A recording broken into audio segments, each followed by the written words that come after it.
Good evening and welcome everybody to the Arvada City Council meeting for today, February 3rd, 2026. First, we have need of a housing authority meeting, so I will have Ms. Rush call that to order. Chairman Simpson. Here. Chair Pro Tem Mormon. Here.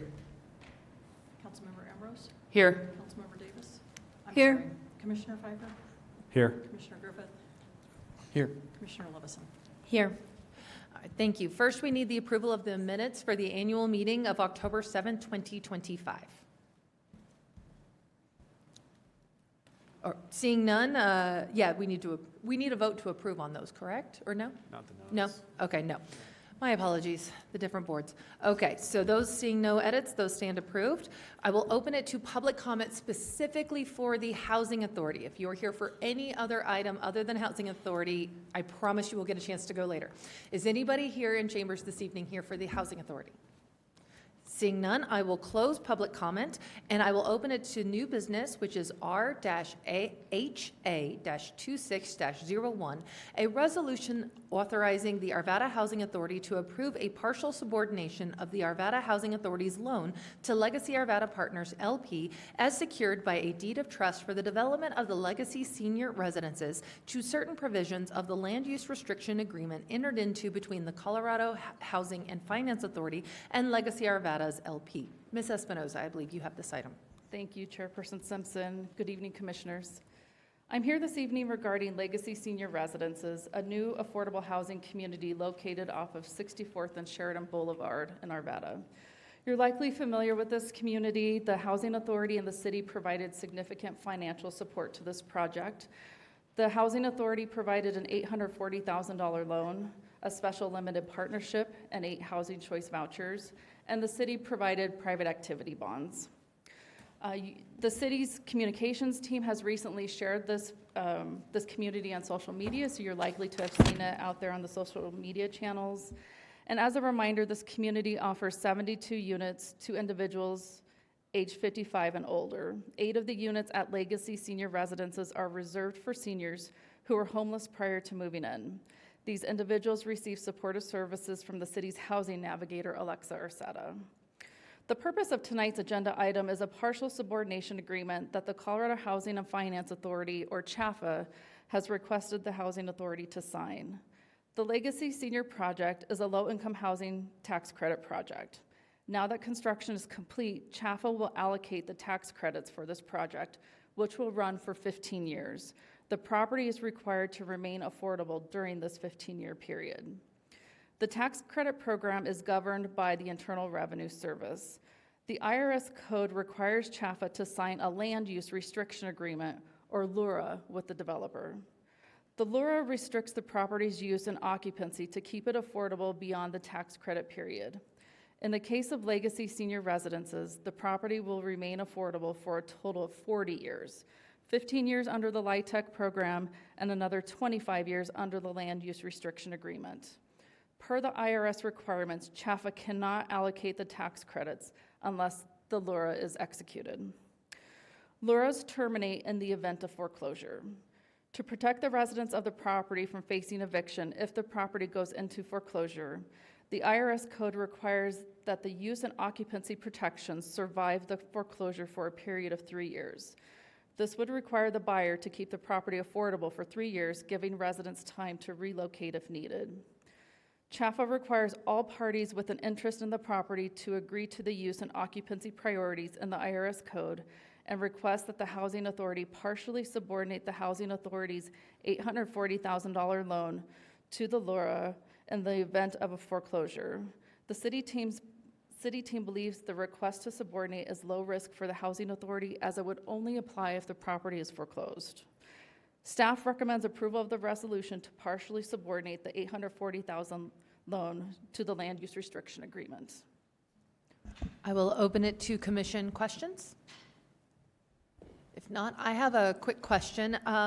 Essentially, walk us through the risk on this property, because obviously we hear terms like foreclosure, et cetera. Could you just let us know what is the risk to the taxpayer that could happen?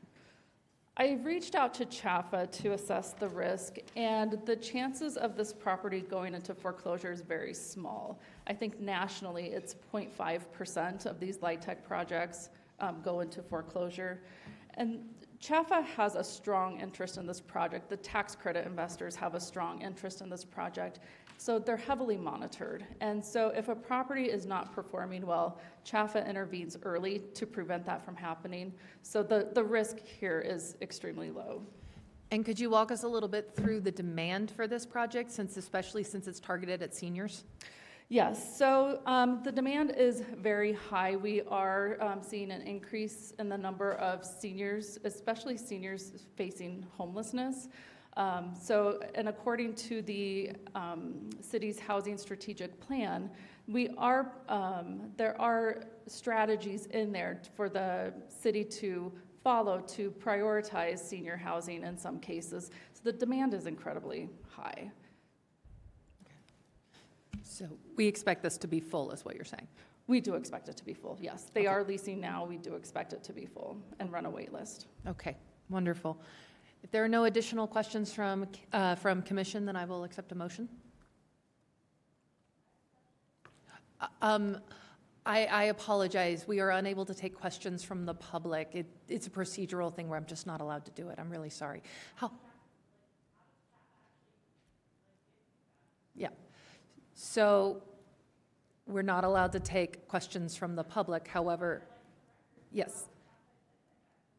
So, ma'am, we are not allowed to take questions from the gallery. It is procedure. However, I would very much invite you to connect with our team. We will answer that for you.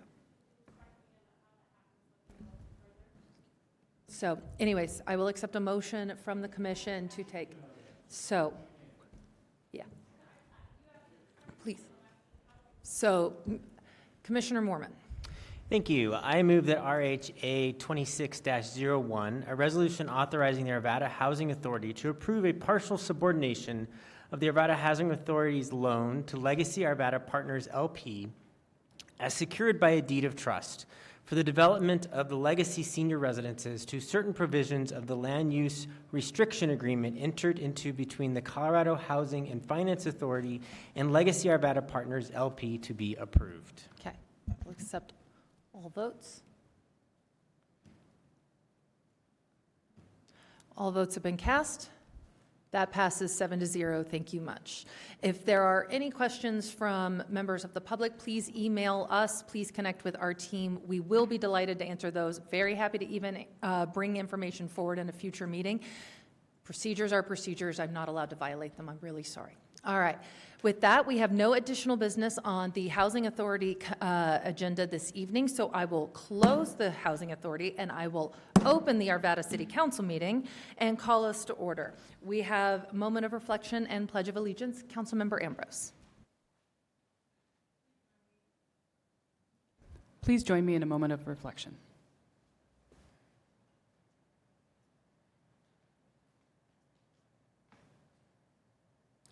Please rise as you're able for the Pledge of Allegiance. I pledge allegiance to the flag of the United States of America and to the republic for which it stands, one nation, under God, indivisible, with liberty and justice for all. Thank you very much. Ms. Rush, if you'll do the roll call. Mayor Simpson. Here. Mayor Pro Tem Moorman. Here. Councilmember Ambrose. Here. Councilmember Davis. Here. Councilmember Pfeiffer. Here. Councilmember Griffith. Here. Councilmember Levison. Here. Thank you. We have the approval for the minutes of the previous meeting on January 20th, 2026. Are there any additions or corrections to the record? Seeing none, those stand approved. We have no recognitions or communications this evening, so we're going to move straight into public comment. Now, I recognize there is a lot of interest for an item on a resolution, which typically goes at the top. Because of the public interest on this item, we are going to create a special public comment for that item once it is open under the resolution. That way, everybody is together and you all have the ability to be heard. It'll still be 3 minutes, standard, just like we run during a public hearing. So we do have a handful of signups that are not here for that particular element this evening, so I'm going to just go ahead and go through those. So first we have Robert Tretta. Is he in the room this evening? All right. Maybe Mr. Tretta will join us towards the end of the evening.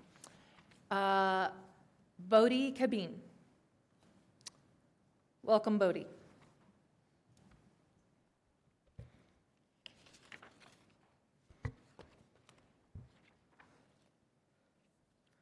Good evening, Mayor Simpson, and I forgot the name of it, sorry. Hi, I am Bodie Cabine. I'm a 9th grader and a District 1 resident. I last spoke here 3 years ago when I was 12. At the time, I spoke about how unstable our climate was getting and how it was only getting worse. Now I see some action has been taken and are reviewing it soon. I hope you support the Climate and Sustainability Action Plan. I don't know how people are still denying that climate change and climate chaos exist. I'm here to remind people that Arvada is experiencing climate chaos. It wasn't that long ago that the Marshall Fire quickly spread, and some Arvada residents were on pre-evacuation notice. Since then, red flag warnings now urge people to go pack bags and, in some cases, evacuating the area. The once unpredictable winds now happen in every single winter. Now some of us have our power turned off because of the threat of massive fires. This didn't happen in 2020, but is now a highly regular occurrence. I can't be the only one who still remembers when we had enough snow for snowmen. December used to be a time when there was so much snow that you didn't have to go to school and could just sleep in. This last December, kids didn't go to school because the fire danger was so great. You were supposed to be throwing snowballs at your friends in December, not watching your parents panic at the high winds. I'm speaking for myself and for youth younger than me that have no idea what has already been lost. I urge you to support the Climate and Sustainability Action Plan because climate change is real and money will not fix the weather. Thank you. Thank you very much. Next on the sign-up, we have Brett Vernon. Madam Mayor, council people, good evening. I've been here the last couple council meetings to address the Jefferson Parkway. I thought I'd explain myself a little bit. Prior to 2018, the Parkway Authority was in the process of issuing requests for RFPs out to the community to build the Parkway. As a part of that process, they invited 12 citizens to be part of something called the Jefferson Parkway Advisory Committee to study the Parkway the way it was being planned, to discuss possible mitigations, solutions, issues that the city may not have thought about.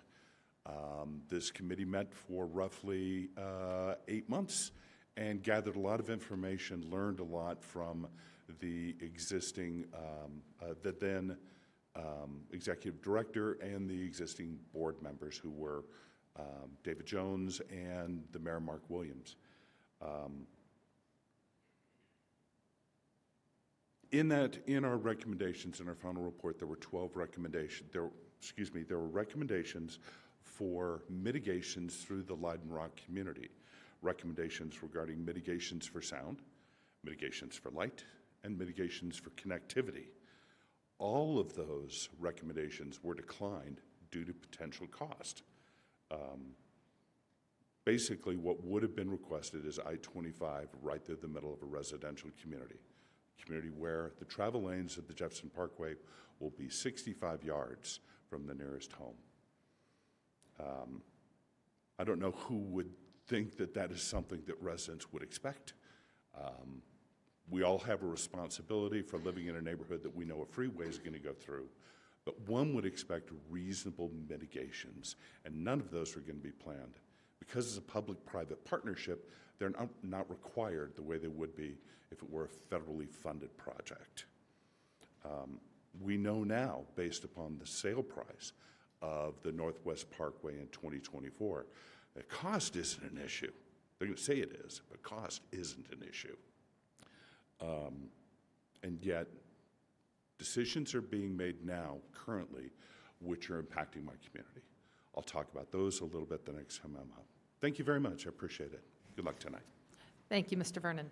Is there anyone else in chambers who would like to give public comment unrelated to the resolution at this time? Yes, please come forward. We'll need your name and address for the public record, and I'll ask that you fill out one of the speaker sheets for Ms. Rush. I have filled out one of those. Oh. My address. My apologies. You maybe got put in with the public comment group. I apologize. Okay, Please no go ahead. Hi, good evening, Mayor Simpson and members of City Council. My name is Hannah Zockel, and I am a resident of Arvada. You can find my address on that sheet. Thank you for the opportunity to speak tonight. I want to begin with the words of President Ronald Reagan from his 1989 farewell address. He said, "You can go to live in France, but you cannot become a Frenchman. You can go to live in Germany, Turkey, or Japan, but you cannot become a German, a Turk, or Japanese. But anyone from any corner of the world can come to live in America and become an American." Reagan wasn't talking about paperwork alone. He was talking about values, belonging, participation, and the idea that America is defined not by fear, but by shared civic responsibility. That vision matters today, especially at the local level. Regardless of where people stand politically, fear and confusion do not make communities safer.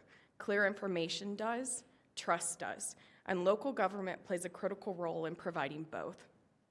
I am here to respectfully ask that City Council take proactive steps to inform residents about 3 things. Firstly, transparency regarding immigration control and enforcement, otherwise known as ICE, and their presence in Arvada. When federal immigration enforcement is operating in or around a community, residents deserve timely, factual information. Without it, rumors spread, panic increases, and trust erodes. Transparency helps prevent fear-driven behavior and keeps communities stable. Secondly, clear education about residents' rights. Every person, regardless of their immigration status, has constitutional rights. Many residents do not know that they have the right to remain silent, the right to ask for a warrant signed by a judge, and the right to speak with an attorney. Providing clear, accessible, and multilingual information about these rights is not political, it's basic civic education. Thirdly, guidance on how residents should interact with ICE. People should know what they are legally required to do and what they are not. Clear guidance protects residents, city staff, and law enforcement by reducing misunderstandings and unnecessary escalation. This request is not about obstructing federal law. It is about ensuring that our city fulfills its responsibility to public safety, transparency, and community trust. When people are afraid to report crimes, send their children to school, and seek medical care, the entire community is affected. Reagan understood that America's strengths come from feeling safe enough to fully participate in civic life. I urge City Council to lead with clarity and communication by 1, informing residents when ICE activity is present, 2, providing accurate resources about residents' rights, and 3, clearly outlining how residents and city employees should interact with federal immigration enforcement. I want to thank you guys for your time, your service, and for considering this request in the spirit of transparency, safety, and the values that define us all as Americans. All right, thanks, guys. Thank you very much. Is there anyone else in chambers who would like to speak at this time? Seeing none. Oh, please come forward. So, name, address, or a part of town that you live in. Please fill out one of the speaker forms before you leave and hand to Ms. Rush for documentation. I already did one of those. Is it in, is it possible, name? Robert Tretta. Oh, Robert Tretta, welcome. Okay, I Okay. apologize. There Sorry, we go. I We was got late. you. Yeah. I want to talk about housing. I'm not going to, in about May of last year, we searched for other housing options because we were finding our housing situation to be unaffordable. We looked all over the metro area, looked at existing inventory. We're very disappointed on what we were getting as far as trading our house for a different house. We landed in Arvada near Old Town, and we were thrilled that you guys allowed accessory dwelling units to align with the state mandate on affordable housing, so I commend you there. However, the building process has been nothing but a nightmare in Arvada. I'm a builder of 30 years and wanted to use my skills to build a house with an attached accessory dwelling unit. And I was assured that the building permitting process would be 3 to 4 weeks. Now, 30 years of building in Denver, you're looking at a 14-month permitting process, which is just cost prohibitive to build in Denver. So I've chosen not to build in Denver any longer. I've chose Arvada, a 3 to 4 week building permit turned into 22 weeks with many comments back and forth. My son builds with me. He took a year off from college to help me with the project. I took a year off from my work to build the project for the family. It's been nothing but a nightmare. We were not informed of the asbestos guidelines that the state of Colorado mandates for even residential projects. We have been quarantined from our own property with fencing. I believe the mayor knows my story. And we got a bill for $6,500 for 1 month of fencing. I have a court order against me not to step foot on the property, or else I'll be arrested and sent to jail for 1 year. This is just completely unacceptable, completely unacceptable. And I want everybody here to know what is happening out there, because I don't think everybody hears these stories. So I'm bringing this to your attention. So I don't know, how many minutes do I have here? You have 20 more seconds, sir. 20 more seconds. Okay, I didn't see that up there. Okay.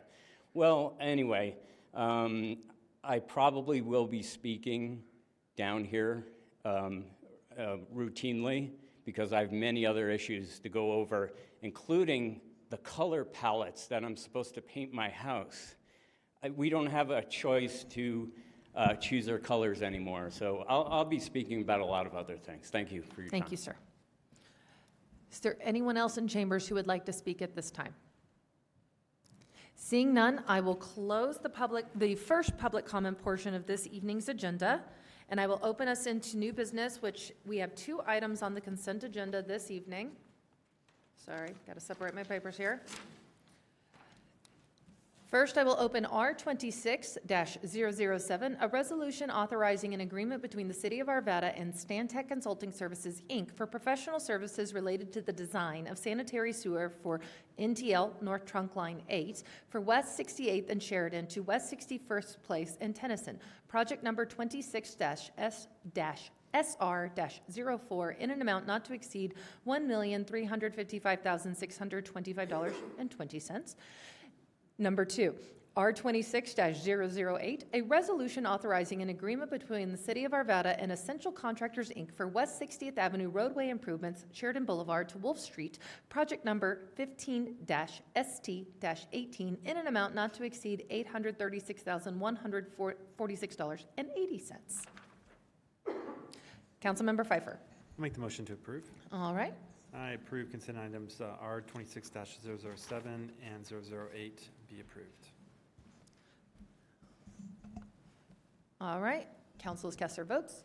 That passes 7-0. Thank you very much. Next, I'm going to open R26-009, a resolution repealing the current City Council rules of procedure governing meetings and adopting City Council bylaws. Ms. Steenson, you'll have this item, but I quickly want to note to the public that it will be available to the council members to make any motion they wish after all the discussion. However, we're going to handle this resolution a little bit differently this evening. First, I'm going to say that I will be moving to support an indefinite postponement so that we can have more time for a public engagement process around this item. However, what we need to do first is we need to have the staff presentation so that everybody can get the same information. Then we're going to have a public comment portion around this because I know everybody wants and deserves to be heard. And then we're going to have council questions and discussion, and then we will see what happens after that.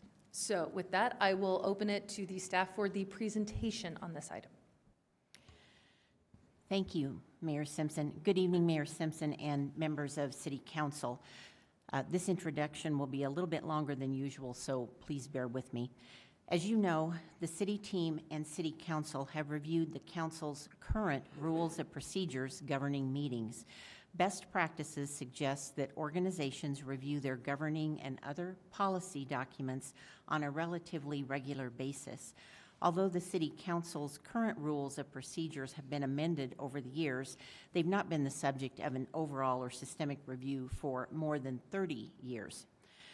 The City team's review of the current rules indicated that they are outdated and arranged illogically. They're very difficult to use and understand.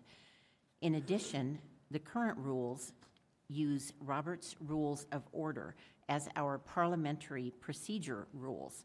Robert's rules are over 800 pages long. They are too complicated and too unwieldy to use as our rules of parliamentary procedure during our meetings.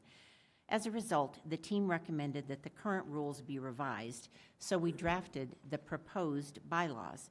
Many, if not most, of the provisions in the proposed bylaws were simply moved from the current rules to the proposed bylaws, and then simply redrafted or tweaked a bit to make the document easier to read. And here's an example of how we simply moved an existing provision from the current rules over to the proposed bylaws. And it has to do with imposing a city council meeting cutoff time. Under Rule 1B of the current rules, city council meetings end at 11:30 unless the rules are suspended to allow the meeting to go later. This information is really difficult to locate in our current rules. You would think this information would be in Rule 2N, which covers the adjournment of meetings, but no, this information about meeting adjournments or cutoff times is actually buried in Rule 1B, which is really about the order of our meetings. This creates confusion about meeting cutoff times for both members of the public and city team members. However, the bottom line is that the current rules impose an 11:30 meeting cutoff time. In drafting the proposed rules, we moved this same meeting cutoff time and process over into Section 2.11 of the proposed bylaws. Section 211 covers all the rules relating to how meetings may be adjourned, including using the same meeting cutoff time that we do now. The only difference is that this information is now easier to locate. Of course, the council may still suspend the bylaws, assuming they are adopted, to allow the meeting to go a little later. So this example that I've just mentioned illustrates two things. First, it illustrates that the current rules are difficult to use and understand because there's a lot of confusion about when our current meetings end. And secondly, this example illustrates how we simply relocated provisions from the current rules over into the proposed bylaws. So let's turn our focus to public comment. Before we go, and we've got a little graphic up on the screen that talks a little bit about public comment. So before we go any further, I should note that there are two types of public comment at city council meetings. There's always been a bit of confusion about this concept, and again, this may be due in part to the lack of clarity about public comment in our current rules. I notice as I'm just looking at the graphic, we made this up very quickly this afternoon.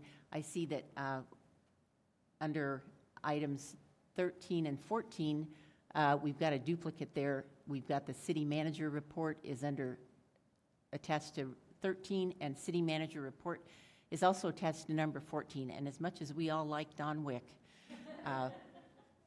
that really is a duplicate. So he only gets one shot at it. So keeping in mind this graphic, this kind of illustrates the two different types of public comment. It's important not to confuse or conflate the two different types of public comment. So let's be clear about the two types of public comment. The first type of public comment is what I will call regular public comment, and it happens in regular public comment periods. And you can see this in the green on the screen under number 7. That's our first regular public comment period. And then our second one is under or attached to item 11. That's our second public comment period. So the City of Arvada offers not just one, but two regular public comment periods at our regular business meetings, as you can see from this graphic. The first regular public comment period occurs near the beginning of the meeting, and we've just heard our neighbors talk during the first regular public comment period. The second regular public comment period will occur at the end of this meeting. Both regular public comment periods are set out on our meeting agendas, so everyone is aware of those two public comment periods. The second type of public comment is public comment that occurs during a public hearing on a particular matter. And you can see this is highlighted under item number 10, so that's where we place our public hearings during our regular meetings, and you can see that public comment is always part of our public hearings. Public comment during our public hearings is not separately noticed. It doesn't have to be because it's a public hearing. Public comment is always just a part of our public hearings. So this simple graphic illustrates the two different types of public comment that we invite the public to participate in at our meetings. You can see where each type of public comment occurs during the meeting. Again, our two regular public comment periods are noticed on the agenda. The public comment that occurs during a public hearing is not noticed because it's just a part of the hearing. Both types of public comment are very important to the council, and they're very important to the team members as well. But it's important to keep in mind that they are two very different things. Turning back to the process that we used to develop the proposed bylaws, the city team brought the proposed bylaws to the city council at our December 9th study session open to the public. Some of the council's discussion at that study session focused on the delay in addressing city business that was already or previously scheduled on the agenda, especially the delay in starting public hearings, which are currently set to begin at 6:15.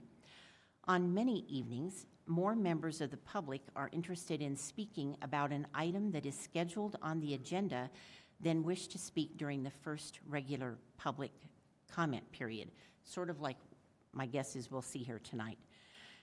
However, scheduled business begins after the first regular public comment period, which can last anywhere from a few minutes or it can last for a very long time. And in fact, based on data from 2025 council meetings, our scheduled public hearings begin more than an hour after meetings start. That's an average of our 2025 council meetings.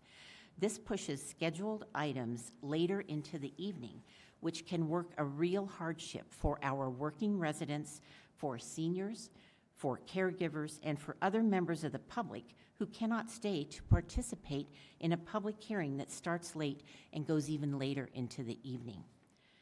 As a result, Council asked us to find ways to be respectful of all of our meeting attendees, whether they wish to speak at a regular public comment period or to engage in public comment during a public hearing. In other words, Council wondered whether we could strike a better balance, not a perfect balance, but a better balance between the public's interest in ensuring that we hear valuable comments at the first regular public comment period and the public's interest in ensuring that scheduled public business is handled fairly and efficiently. So, keeping these two categories of public comment in mind, we have offered some proposed changes to the first regular public comment period. That's the one that's under item 7 on the slide. As a separate matter, keep in mind we are proposing or offering one proposed change to public comment during public hearings, and I'll talk about that in a few minutes. So, as part of this discussion around the first public comment period or regular public comment period, council members asked or wondered whether and how this under our current rules, the first regular public comment period impacted the council's ability to get to business items on the agenda. And you will recall that you also asked how other Colorado cities handled their public comment at their business meetings.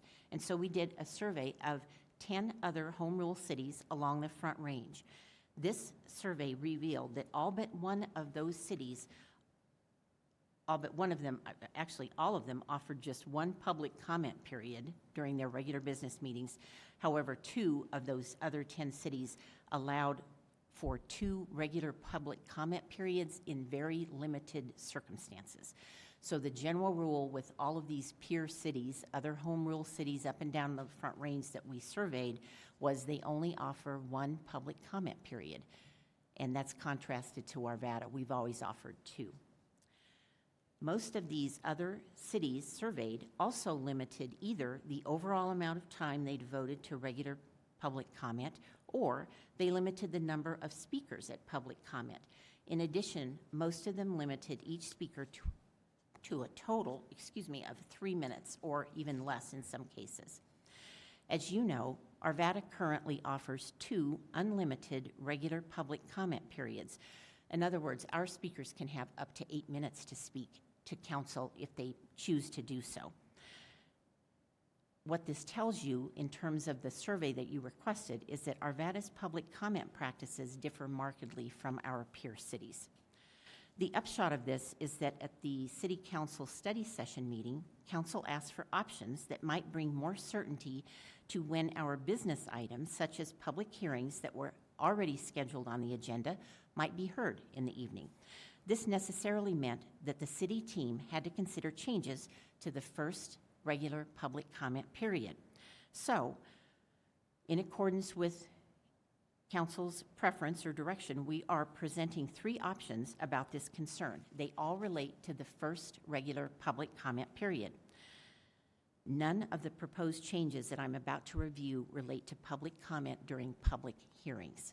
So we're not talking about public hearings, we're just talking about regular public comment.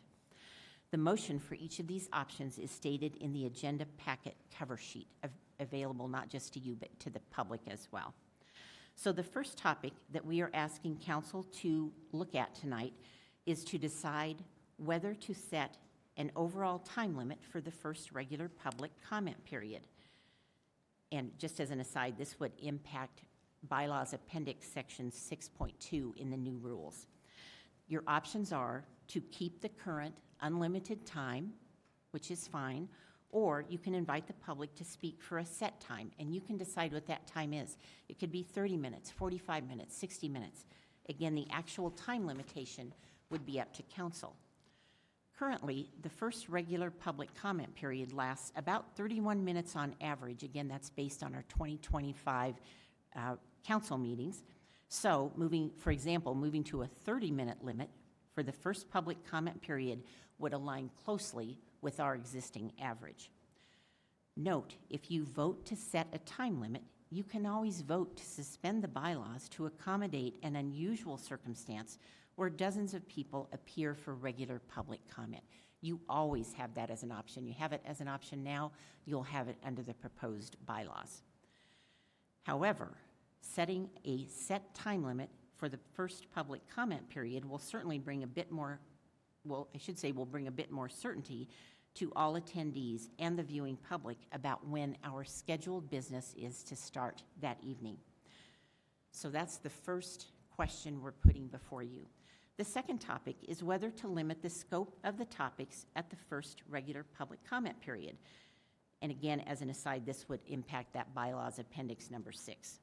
And the actual section that will be revised if you decide to move in this direction will be determined. So the options on this second option are to keep this current system. This means that the public will be invited to speak on any topic that is not scheduled for a public hearing, whether or not they want to speak on a topic related to public city business, I should say.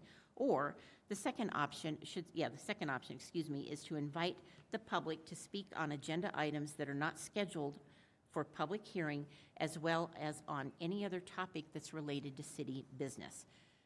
So in other words, this would allow the public to comment on a resolution on the consent agenda or on the regular resolution agenda before that matter is deliberated by City Council. Or your third option is to invite the public to speak only on topics on the agenda that are obviously not scheduled for public hearing that night. So that's the second topic that we're asking you to consider. The third topic is whether to prioritize speakers at the first regular public comment period based on residency. Again, this could impact Bylaws Appendix 6. Your options are, there's 3 of them. Keep the current system. This means that any person, Arvada resident, Arvada business owner, or not, may speak at the first public comment period. And I should mention that the current rules allow the mayor in her sole discretion to give residents priority to speak. So that's already in our rules, and I think it's been there for years. The second option, with regard to this third topic about whether to prioritize residents, a suggestion was we could prioritize Arvada residents and business owners. They would be given priority to speak at the first regular public comment period. And once they are done speaking, then non-residents certainly welcome to speak. The third option is that only Arvada residents would be allowed to speak at the first public comment period. So these proposed changes in these three areas will not impact the current 3-minute per speaker time limit at the first public comment period.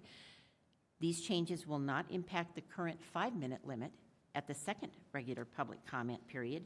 Those speaker limits are going to stay the same. The proposed changes will not impact the fact that we offer 2 regular public comment periods. This will also stay the same. And the second public comment period can run as late as 11:30, just like it does now. All of these things stay the same under the proposed bylaws. So next, let's move on briefly to public comment during public hearings. This is under number 10 on the screen. The only change that we are proposing to public comment that is made during public hearings is that we are suggesting that you allow the pooling, that's P-O-O-L-I-N-G, pooling of comments for those members of the public who wish to designate a spokesperson to speak for them. Pooling has been adopted by some other Front Range jurisdictions as a way to make public meetings more efficient. Pooling will be offered as an option for members of the public. No one is required to participate in pooling at a public hearing.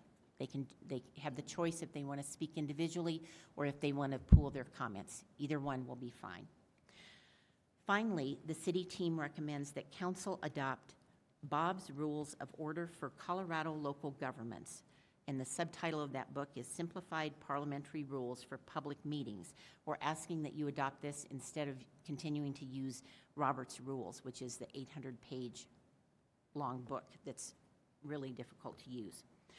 As noted in the cover sheet to this item, the city team recommends the adoption of the proposed bylaws subject to any decisions you make about them this evening. We have provided suggested motions for each of these 3 options if you choose to move forward with any of the suggested changes. If you don't want to make a change related to any of these 3 options, then I should say that is totally your call, and we'll proceed. We'll just default back to whatever the rule is now. So we won't make any changes based on that first regular public comment period. The system we have now will remain in effect with regard to that choice. In that case, you can just move directly to the next motion or even to the final motion on whether to adopt the proposed bylaws as a whole. Be aware that if the council decides to adopt the proposed bylaws, the city team, including legal and the clerk's office, will work to ensure that the public understands these changes. This will be done in a variety of ways, by adding informative language to meeting agendas, by posting the newly adopted bylaws on the city's website, and possibly even by making public comment information sheets available during our city council meetings to reduce any confusion around this. Also, please note that the language in the draft of the proposed bylaws in the packet will almost certainly have to be revised somewhat based on the decisions that you may make tonight. This is not uncommon. We are often asked to revise documents, whether they're ordinance or other documents, during a meeting. So this is not uncommon to have this sort of a change from the dais. Depending on the outcome of your discussion and any motions you decide to bring forward, then I'll make the changes as directed. And I'm happy to answer any questions you may have. Thank you so much for your time. I appreciate it. Thank you very much, Ms. Steenson. So now we're going to open the public comment portion for this resolution item. I'm just going to take them in the order by which I give them, which is my practice. I actually didn't even know I had the ability to shuffle you guys around. So I've always just taken them as we gotten. So there we go. As I note sometimes, particularly around hot button issues, we always request that you keep your comments at this time directed to us, your representatives. You are welcome to say anything you wish to say. However, we always hope that you will honor the rules of decorum, keep your comments directed at us, not at other members of the audience. And we want to create a space where everyone feels like they can disagree agreeably and that they have a safe space where, they can share their thoughts with us openly and honestly without fear of getting yelled at or something else by the audience. So with that, just state your name when you come on up and what part of town you're from. And Mila Lyons, you're first. It's what you get for being early.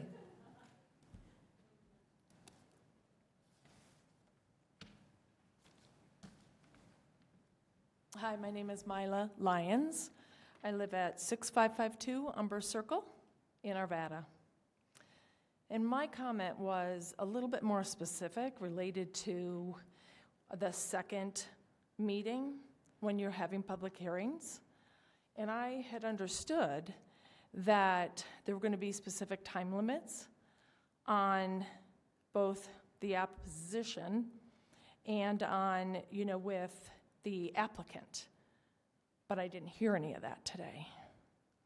So I guess my comment would be that we don't have time limits, just to ensure that you do hear, pertinent data related to the item at task, and at a minimum, I guess what Jeffco did. I attended a meeting about a year ago regarding a warehouse facility that they're looking at building off of McIntyre, and they ended up deferring the meeting because they didn't have enough time allotted for all of public comment. And so I was just even going to suggest that in the event, you run out of time, that you postpone the meeting so that you can get all public comments before making a decision. Thank you. So that's all I have. Perfect. Thank you. Next, we have Patty Shannon.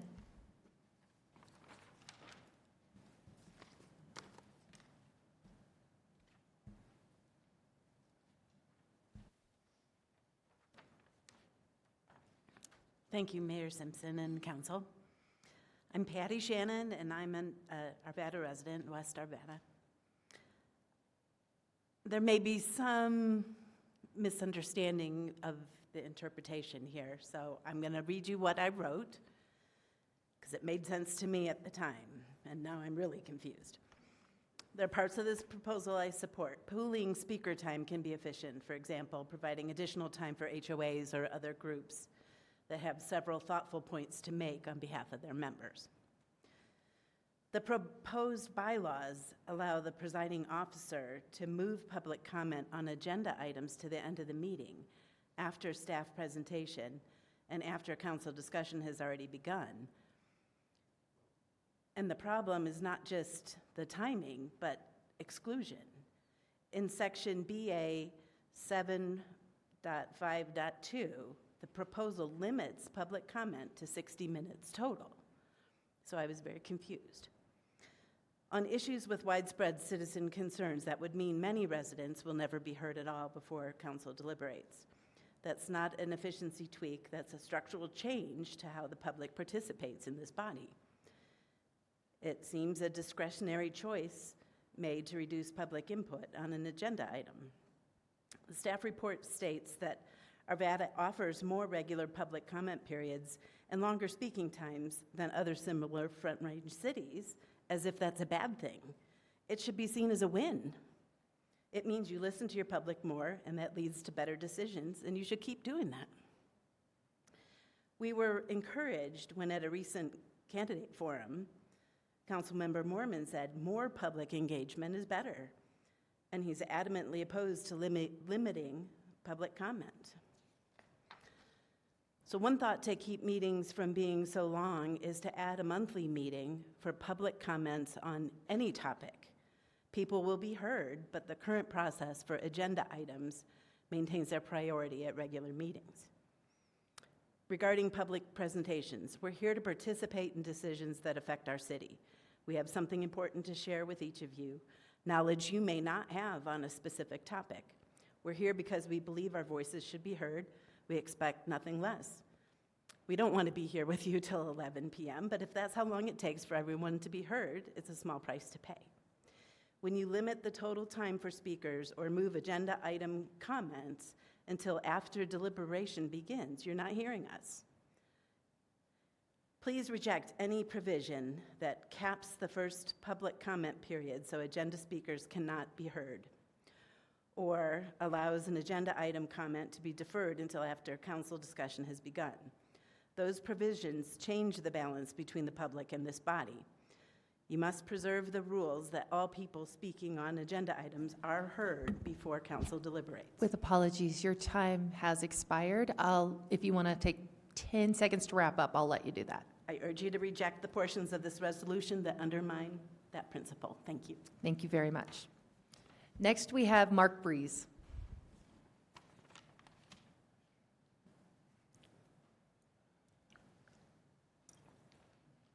Mark Breeze, I'm from West Arvada. Today I've learned the value of coming to a council meeting because I have a big long speech here that was going to remind you of your obligations. And after listening to the presentation here, it's clear that what I read and understood in these changes isn't quite what's being proposed. So I want to make a few comments still. I do want to say that I also support this pooling concept. I think that would be very efficient there. Mayor, we've talked about some opportunities on that, and I think it would allow HOAs and groups to give you a better, more consolidated presentation that's thoughtful there. I like the clarifications there. It's helpful. That's always beneficial. I actually would support moving unrelated non-agenda items to the end of the meeting. I'm supportive of you getting to business there. That doesn't seem to be a big issue. Our concern when we read this was whether comments related to public hearings were going to get moved beyond the deliberation period. And that is a big issue. I did not hear that in what was presented, and that's great. I would support you asking to, I can't remember what the term is, delay decision there so that you could get clean red lines that can be reviewed. But as it's presented, I think this doesn't sound as controversial as we had been concerned. So thank you. Thank you very much. Next, we have Lily Alish.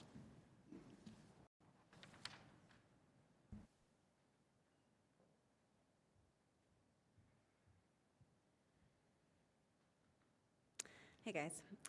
Hi Mayor Simpson and council members. I'm here to strongly oppose the proposed bylaw changes that would cap the first public comment period and cut off any later public comment sections at all. I do not think this is a good idea. And I also want to be clear, I will not be threatened or discouraged from speaking during public comment, and neither should any resident.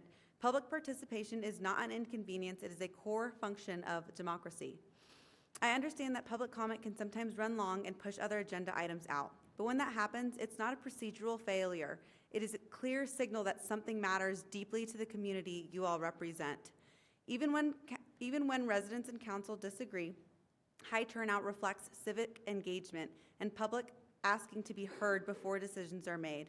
If the city's goal is timing predictability and meeting management, the solution is not to restrict resident participation. The solution is to improve the parts of the process the city actually controls. Limiting public comment has real consequences. It excludes working residents, parents, caregivers, people with disabilities, and anyone with limited evening availability. They came here because they were planning on being here and they deserve to be heard.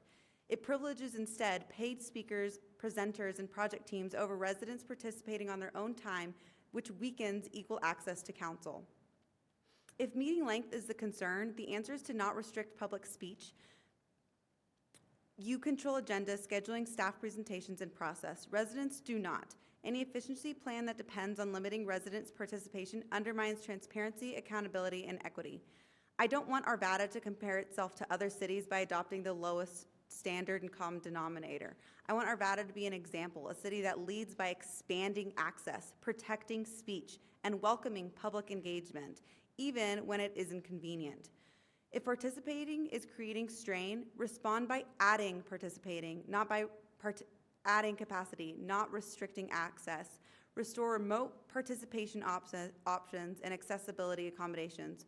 Hold additional sessions when major items draw high interest. Improve scheduling so residents aren't expected to wait hours to be heard. Please do not make access harder. Make it easier.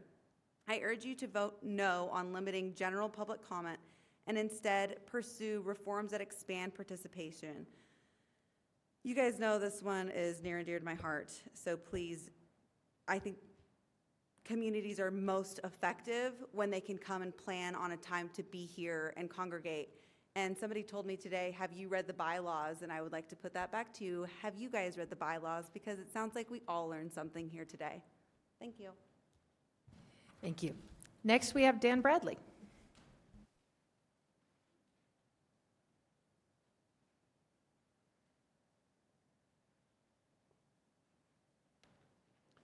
Hello again. Dan Bradley, 8047 Field Court. I'm really concerned about our First Amendment rights. We should be able to address our public officials freely, and we shouldn't be restricted to some small number of maybe 10 people at the beginning of a meeting that had to express their opinions. There's over 100,000 people in the city of Arvada. This is some minute fraction of 1% that got to voice their opinion to you. That really upsets me that you don't want to hear that. You don't want to hear these people.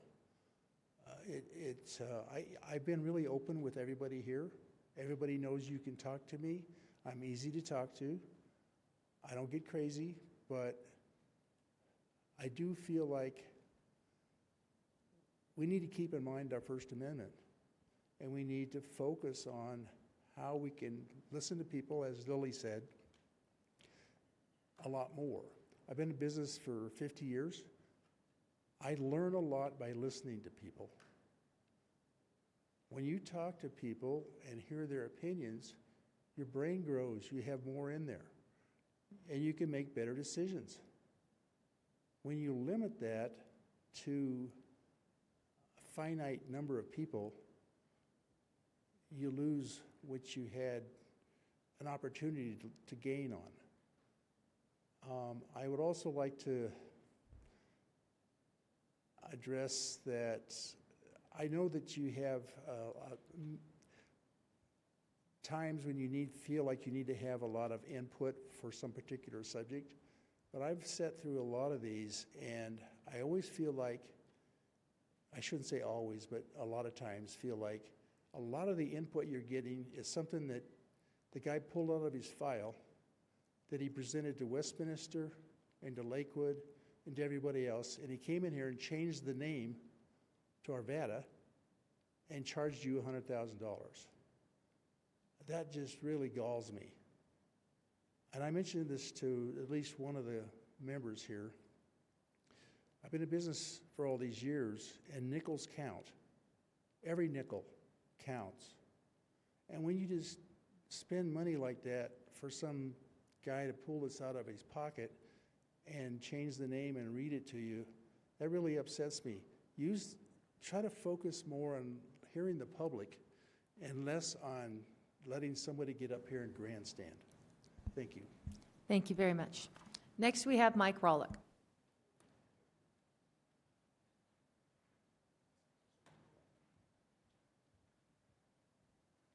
Good evening, Mayor. Good evening, Council. Mike Rawlick, 18735 West 59th Drive, Golden, Colorado, 80403. Thanks for having me. Colorado Constitution, Section 25, due process of law. No person shall be deprived of life, liberty, property without due process. And CML put out this beautiful thing in 2024 for the quasi-judicial role, honoring due process slide from the CML 2024 annual conference. The Rules of engagement have a familiar source. No person shall be deprived of life, liberty, or property without due process of law. So we just heard that from the Colorado Constitution. At the municipal level, for the quasi-judicial land use decisions affecting individual property rights, the town, board, city council, and other quasi-judicial decision-making bodies and their members are responsible for delivering the due process by the Constitution. And notice the Colorado Constitution does not say a city citizen, but person. That could be anybody. Rules of procedure defined by the Law Dictionary. These are the regulations of a legislative body conducting its business. These are the rules of order, rules of procedure. Interestingly enough, 82313, hearing procedures of the Arvada City Land Development Code, hearing procedures, the Planning Commission, Board of Adjustment, and City Council shall adopt rules of procedure for the conduct of public hearing, not bylaws. If you want to change their land development code, you know the process: application, public hearing, community development, planning commission, city council review, approval criteria. So that should take a little while. But why would we want to change Robert's Rules of Order? They've been around since the 1870s. And let's take a look at some of the current people who write this. Shul Gerber, professional parliamentarian and copyright editor, College of Staten Island. Daniel Siebold got his doctorate in mathematics from Berkeley. And we have Thomas Balk, is a practicing parliamentarian who formerly acted as a Washington, D.C.-based lobbyist and legislative analyst. Sounds like he knows what he's doing. An attorney licensed to practice in Illinois, Williams College and New York School of Law. And indeed, Sarah Corbin Robert, then the preeminent parliamentarian when they wrote the 7th edition. So I wonder why we have to change things.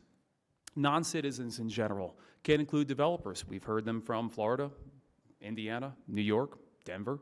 Expert witnesses, consultants for developers, and attorneys for developers. Yet the only non-citizens called out would be citizens who may be affected in a negative way and not profiting, may be affected by traffic that will be going down county roads and CDOT maintained roads, of which Arvada non-citizens help pay for. So I just want to think about that too, and just think about the complexity. We heard about unwieldy. We heard about long. We all have obligations. We all ask to be in our respective roles. As a pilot, I can work a 14-hour day with a 2-hour extension by industrial sleep scientists. That's a 16-hour day. It's complex. I know you guys asked for this position, and I'm humbled to see people do what you do and run for office and ask for this complex role. So thank you. Thank you. Next, we have Mike Schweitzer.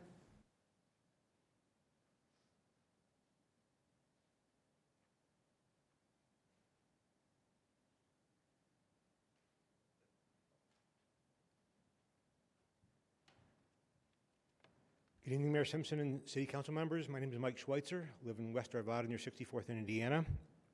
I've added quite a bit of things based on what we heard tonight. I will say up front, we're kind of tired of coming in here to argue for proposals for a number of things that are going to be affecting our community, and especially to argue to keep things we already have, like having public comment. First, I want to say that the idea that you should be happy that you have articulate, researched, well thought out, and impactful arguments to multiple points on multiple topics at any time you're in session. I want to speak to two things that were mentioned earlier tonight. Overall time limit of public comment. I don't care if there's 5 people here or 50 people here. You are obliged to hear what the public has to say. That's why it's called public comment. I appreciate what Mr. Griffiths and I talked about during the candidate procedure that was already mentioned this evening. Second is the session, we've done this before. Remember the time we were here till 2:30 in the morning, right? Those things happen. If it takes that long to have these kind of discussions and come to conclusion, educating both sides, then that's what it's going to take. Do not impact the change or change how you hear the public's comment and the public's perception of what's going on in our city. Thank you. Thank you. Next, we have Pamela Durkee.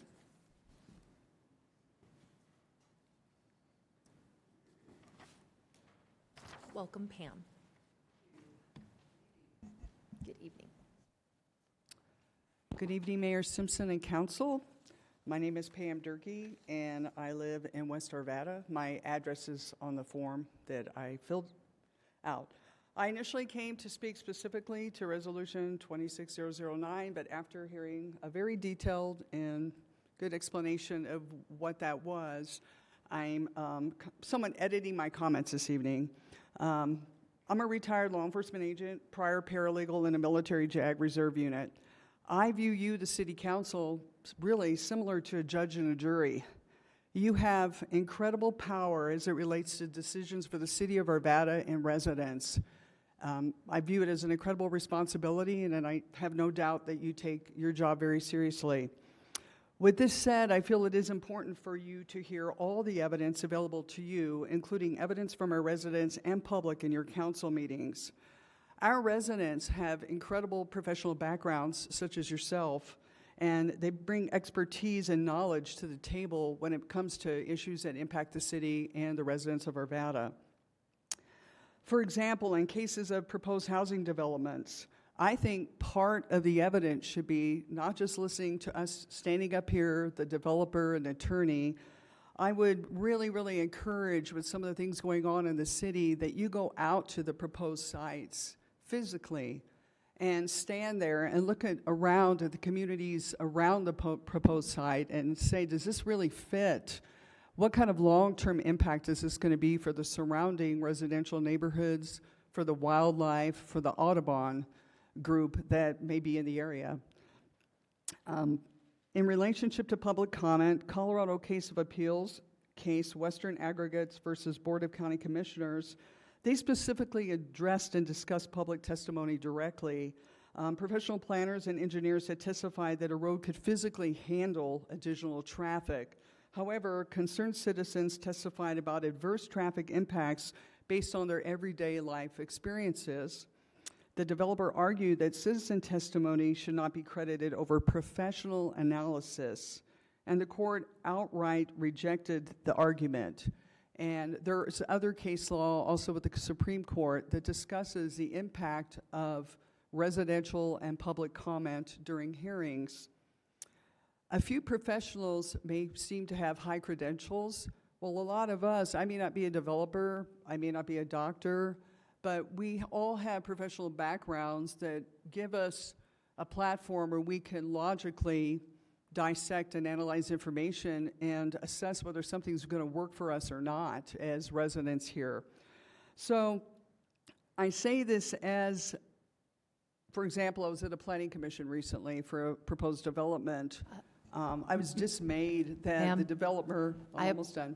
Okay, I'll give you 10 seconds. 10 seconds. They were given high priority for first speakers. The seller of the land included their entire family, and the public was at the back end of that, and it seemed somewhat favorable as to how that went. And I will close by saying, please see all the evidence, and including physical evidence for what's happening in the city, and I appreciate your time. Thank you, ma'am. All right. Next, we have Gina Hallisey.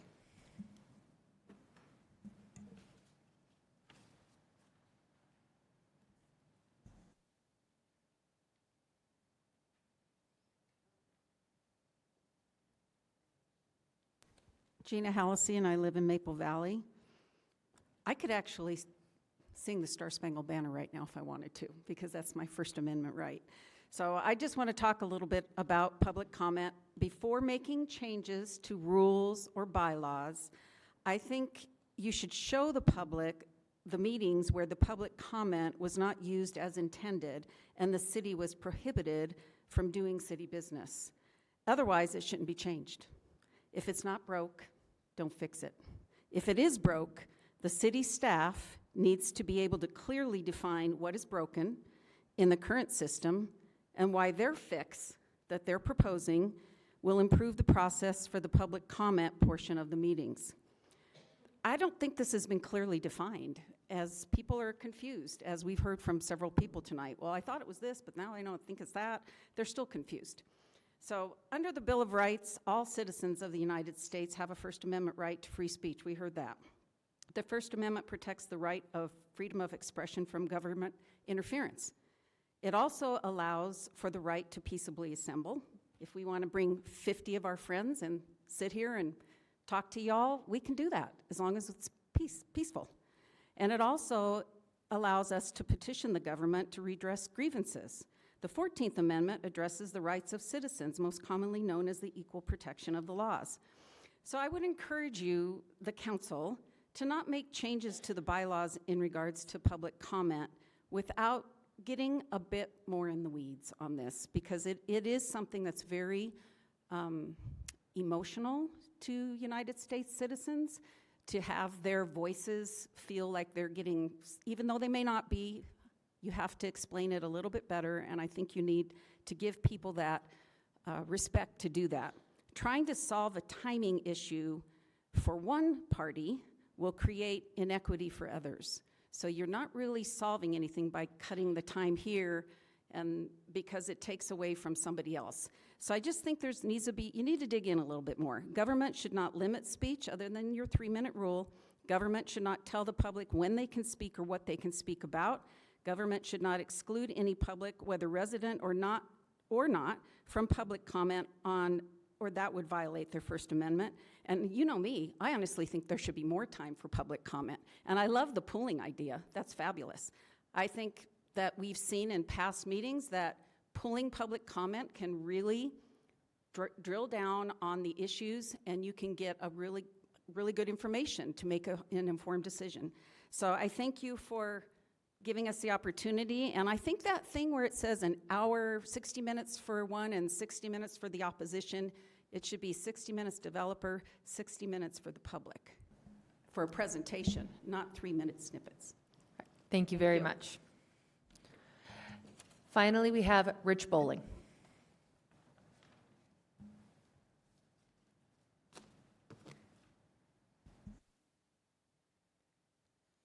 Evening, Mayor, council members.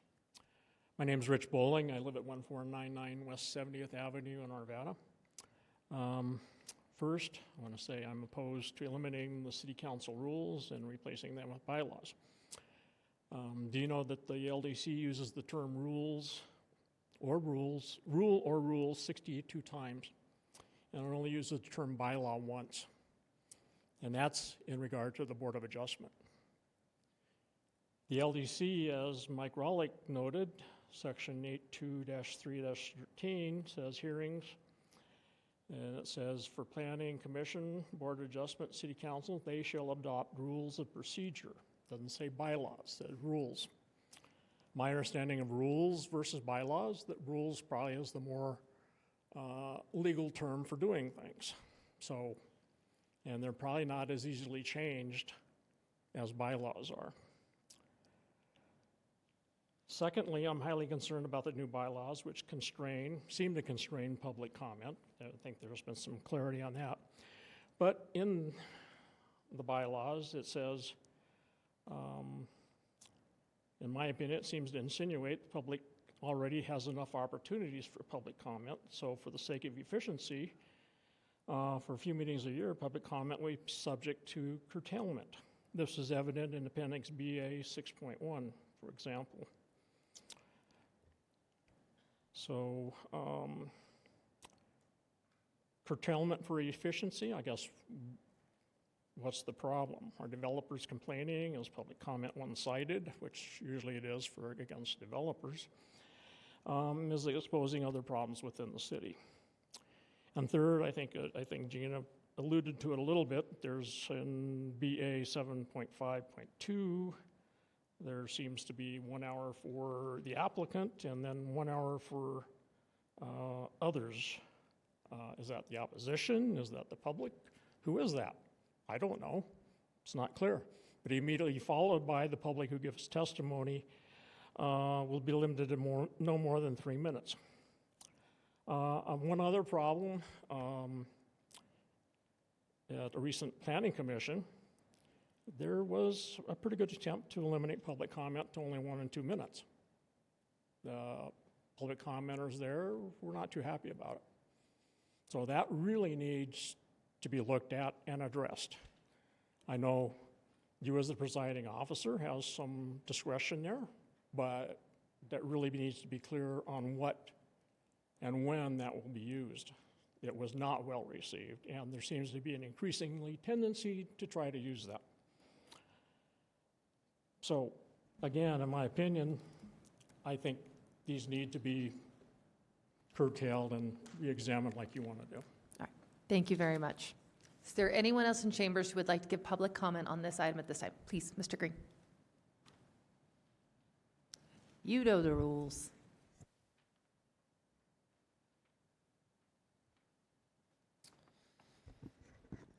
Good evening, Council.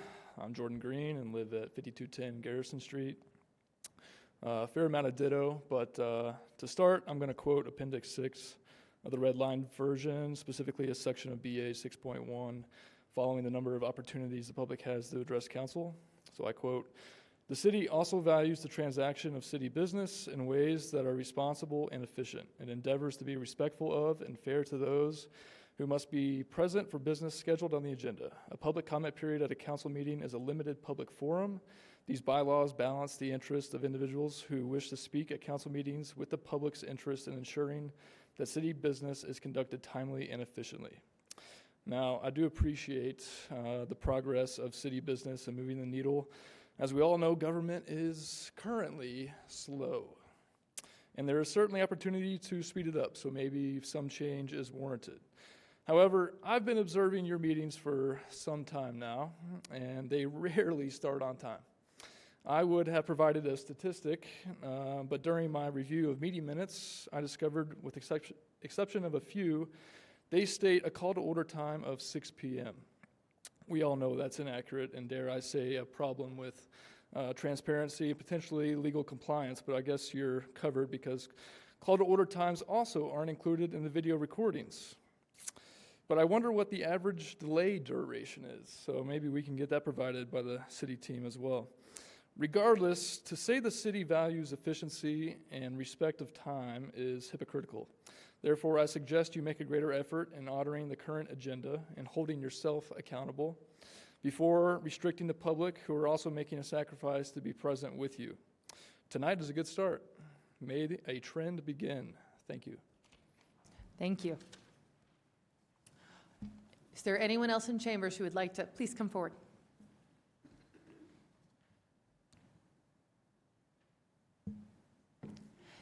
So we'll need your name, either address or part of town you live in, and then I would ask that you fill out one of these sheets and hand it to Ms. Rush before you leave tonight. Absolutely. Thank you. I was not given enough ample notice in order to make arrangements. That is totally okay. So I'll happily do that. My name is Sarah Cowan. I live at 6246 Holman Street in Arvada, and I'll make this pretty clear.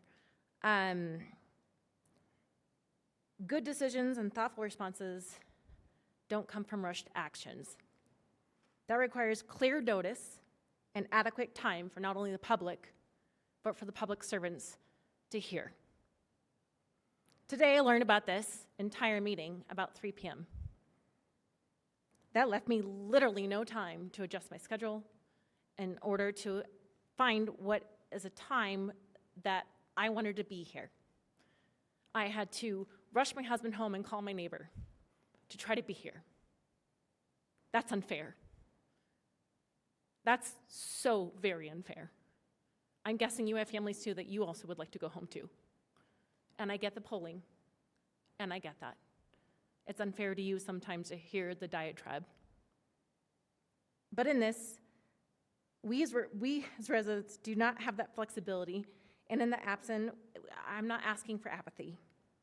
Public comment is the most valuable when people are informed and prepared, just like you are. I'm guessing that today was not the first thing that you heard about this. She had time to prepare. Did you give us a chance? And in that, clear notice and sufficient time is better, and more input and decisions are more clearly thought out when you can actually put some times on the docket of thoughts to be processed versus a diatribe of a whole people who are talking here today of they adjusted their thoughts. All of us adjusted our thoughts. So we're asking for transparency and a lot of stuff, including of all our dynamics that we're in today. So you don't want to be here till 2:30 a.m. So let's not, no offense, my apologies, let's not hear about public comments in a diatribe. Let's make it more simple and less contrived. A fair process also requires equal representation. All voices need to be heard without prioritizing somebody else over anyone else.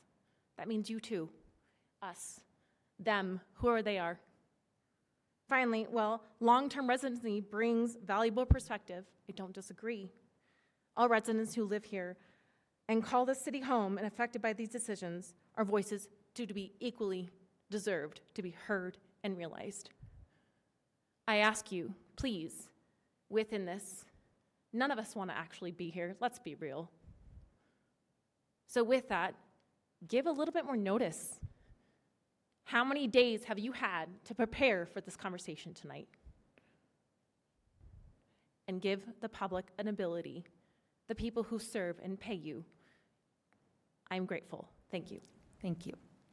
Is there anyone else in chambers who would like to give public comment on this item tonight? Seeing none, I will close the public comment. I will open it to council action and questions. Oh, two hit it right at the same time. I'm going to go with Councilmember Pfeiffer. So it's very evident that I think we're confusing public comment with public hearings. And maybe we didn't do a good enough job to explain the difference between the two. There is public comment inside a public hearing, and then there's just the generic public comments that are outside of the public hearing. So out of all the notes I took, a little bit more than half have been mentioning basically public hearings.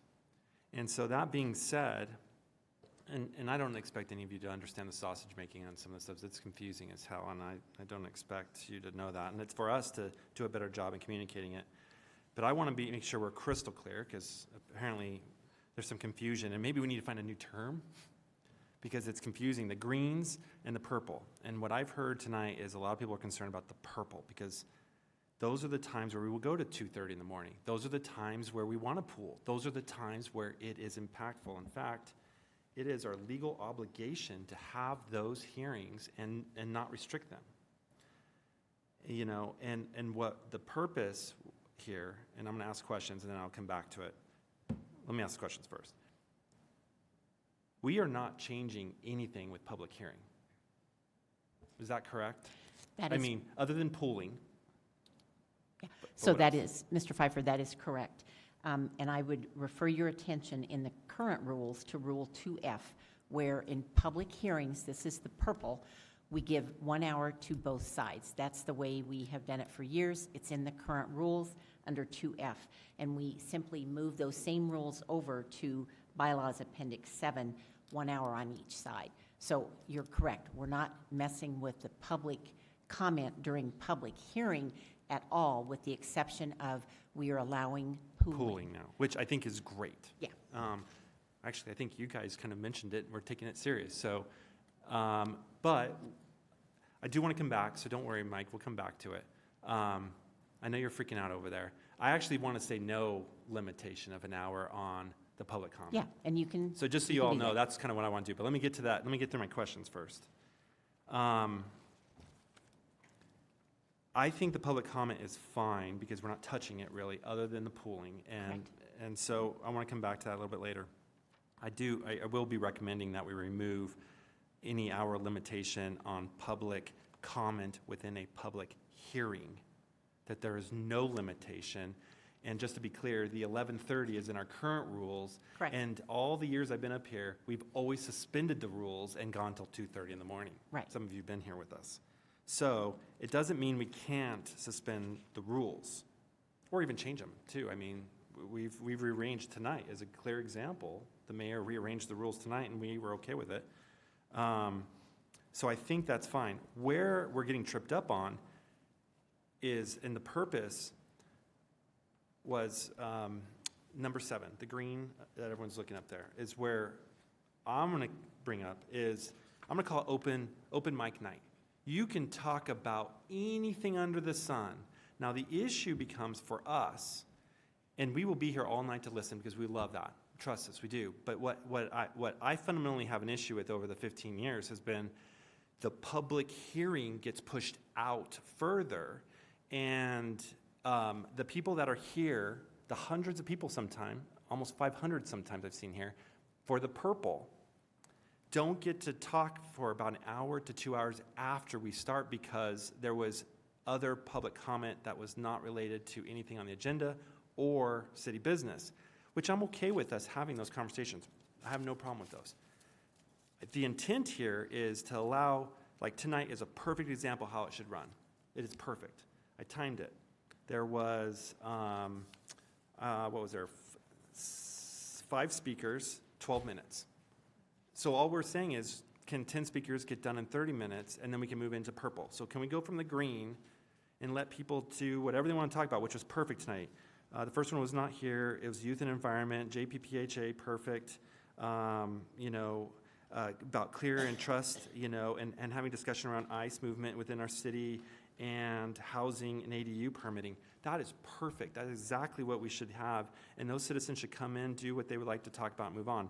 Now, it sounds last year, what happened, 9 out of the 24 business meetings went almost an hour in just the green, So that means the purple started an hour to an hour and a half later than it should have. And the purple is what majority people have issues with. So I think I've triangulated some of the issue here, and we just need to clarify it. So I think that was, okay, so let me get my brain's going all over the place.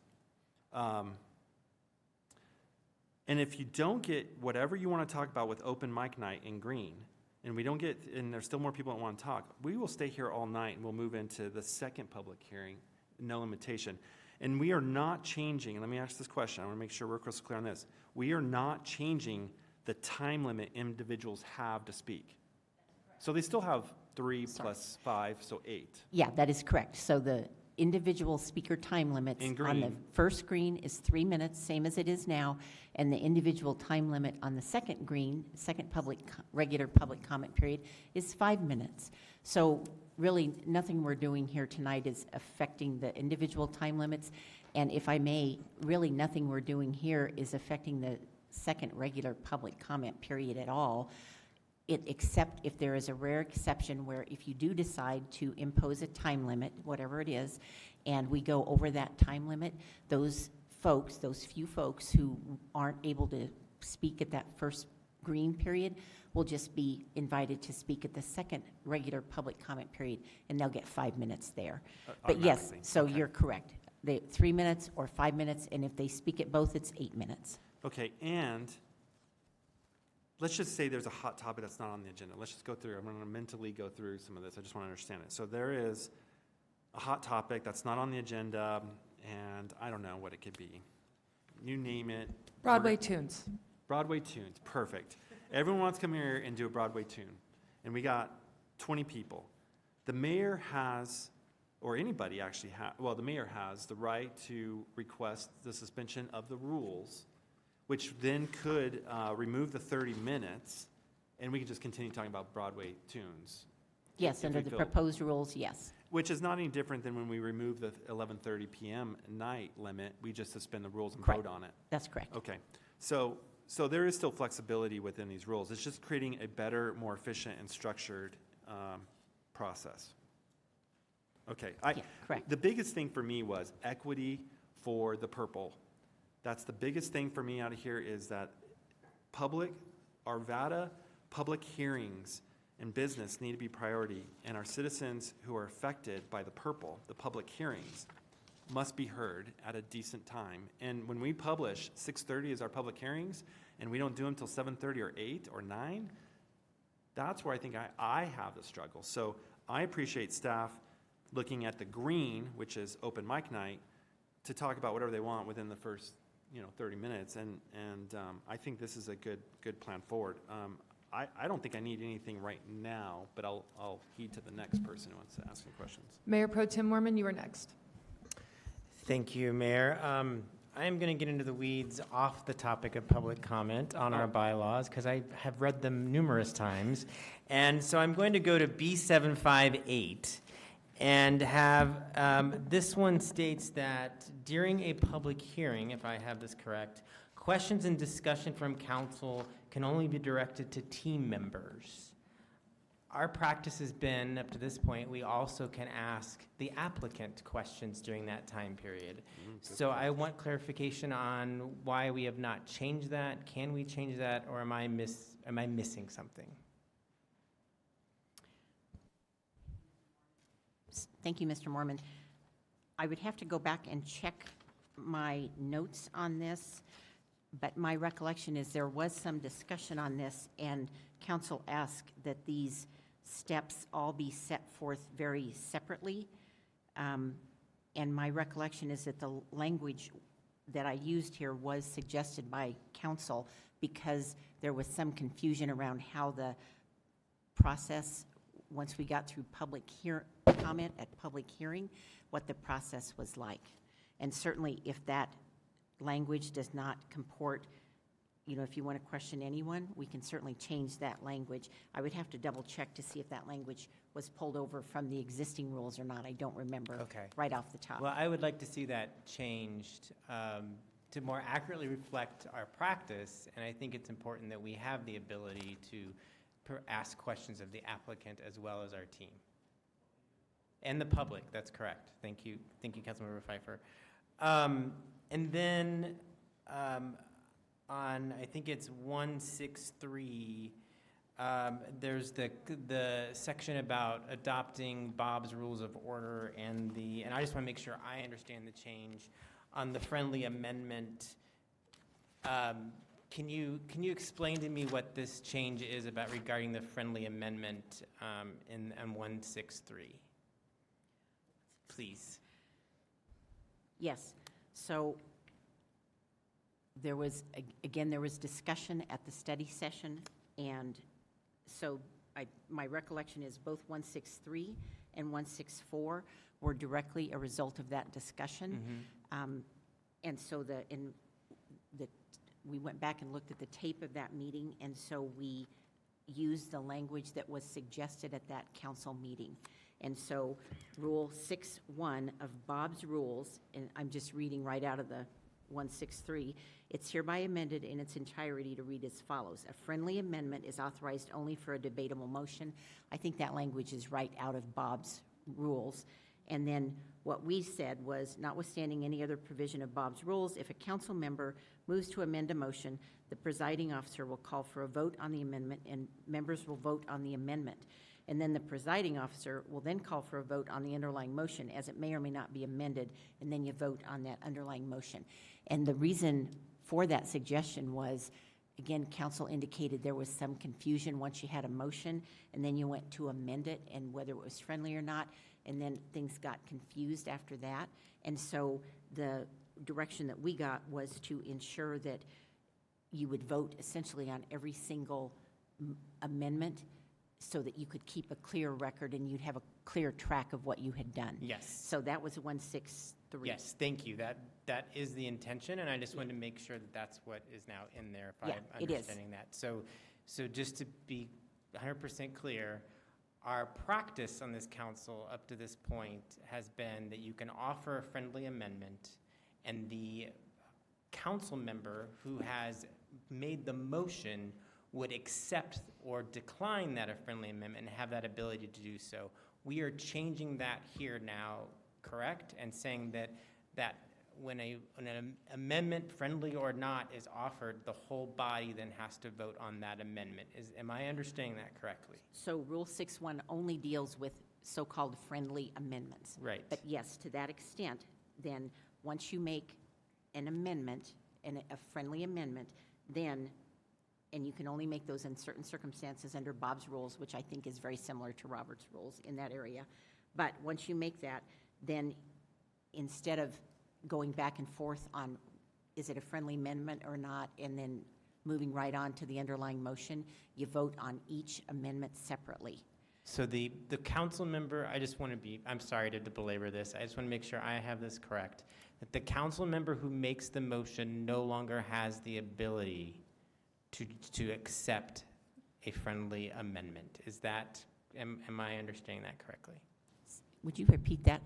Would the council member who makes the motion is no longer able to just accept or decline a friendly amendment? I think I will provide a more reasoned answer on this, but I think the answer is yes, because once you make the friendly amendment, then it goes to a vote. Thank you. I appreciate that. And Councilmember Mormon, we can look at clarifying that language a little bit. That way it's clear that we're not using friendly amendments anymore, as that term is commonly understood in Yes. the parliamentary procedure space. I would appreciate that very much. Thank you. All right, well, those were my lead questions. So I want to go to some of the conversation then around public comment. And I appreciate the conversation so far that no changes to the public hearing section, that's the purple, except for the pooling that's being added, which I think is great. We've had that again as a practice, and now we're codifying it so the public is aware and they can use it, so I appreciate that 100%. So I am 100% believe that we should not limit public comment. And I think that the challenge, as we've been trying to figure out what changes we want to make to our bylaws, is how do we balance the right of the individuals making public comment during the green with those that are making public comment during the purple. And so I have an alternative, option C, that I want to put on the table for discussion. And this is not, I will not claim this is mine because I think it's come up before, but what if we moved item 10 and put it before item 7?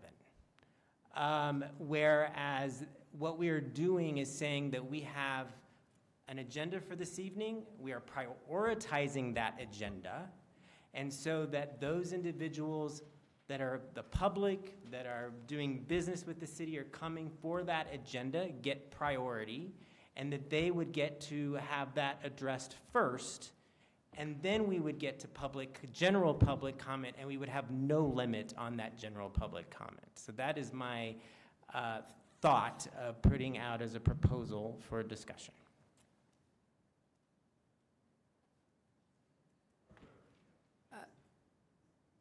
So many thoughts. Let's hold that, because, okay. Councilmember Griffith. Thank you, Mayor. Well, this has been a learning experience for me, and I'm sure it has been for everybody here. I certainly appreciate the in-depth review from staff, and I appreciate the comments from the public. There seems, as Councilmember Pfeiffer pointed out, there seems to be some confusion on some of the things that are in this. And so something I wanted to call attention to is the question of the 1 hour limit for the applicant and for public comment that's been a part of our processes previously and is remaining unchanged in the purple area. The thing that I wanted to bring up there is that I read this, and I guess I have to be honest, I hadn't read it previously in our handbook. I didn't know that was already there. And since this bylaws exercise is intended to put all of our policies and requirements and procedures in one place, I think it's a good idea to look at what folks would consider the standard practice and then put that into text.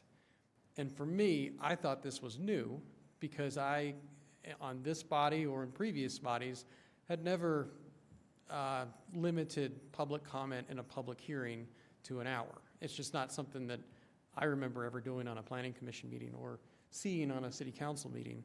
So my point in this is 752. I think, as Councilmember Pfeiffer pointed out, that maybe an option here is to just strike that hour limit for what I believe is public comment. It is funny the way it's written. Sorry, go ahead, Ms. Morris. So it's a 1 hour, it's 60 minutes for each side. Each so side. It's also limiting the applicant, but you are absolutely correct in that I've been here 8 years and I've attended all but a few council meetings in that time, and we have never enforced that limit. Yeah, I think I'm looking at that and saying, why have it on the books then, especially if we're writing a new collection of bylaws? So that would be a strong recommendation of mine.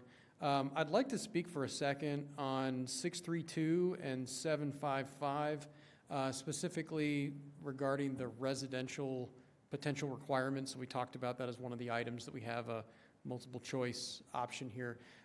I just wanted to clarify, if we were to go with, I've got to go back to here, the residential priority, so it's the second option or the third option where we have some level of restriction. what would that mean for somebody who is feeling like they want to speak to council that is homeless, or someone that's here with undocumented immigrant, or somebody that just doesn't want to give us their address?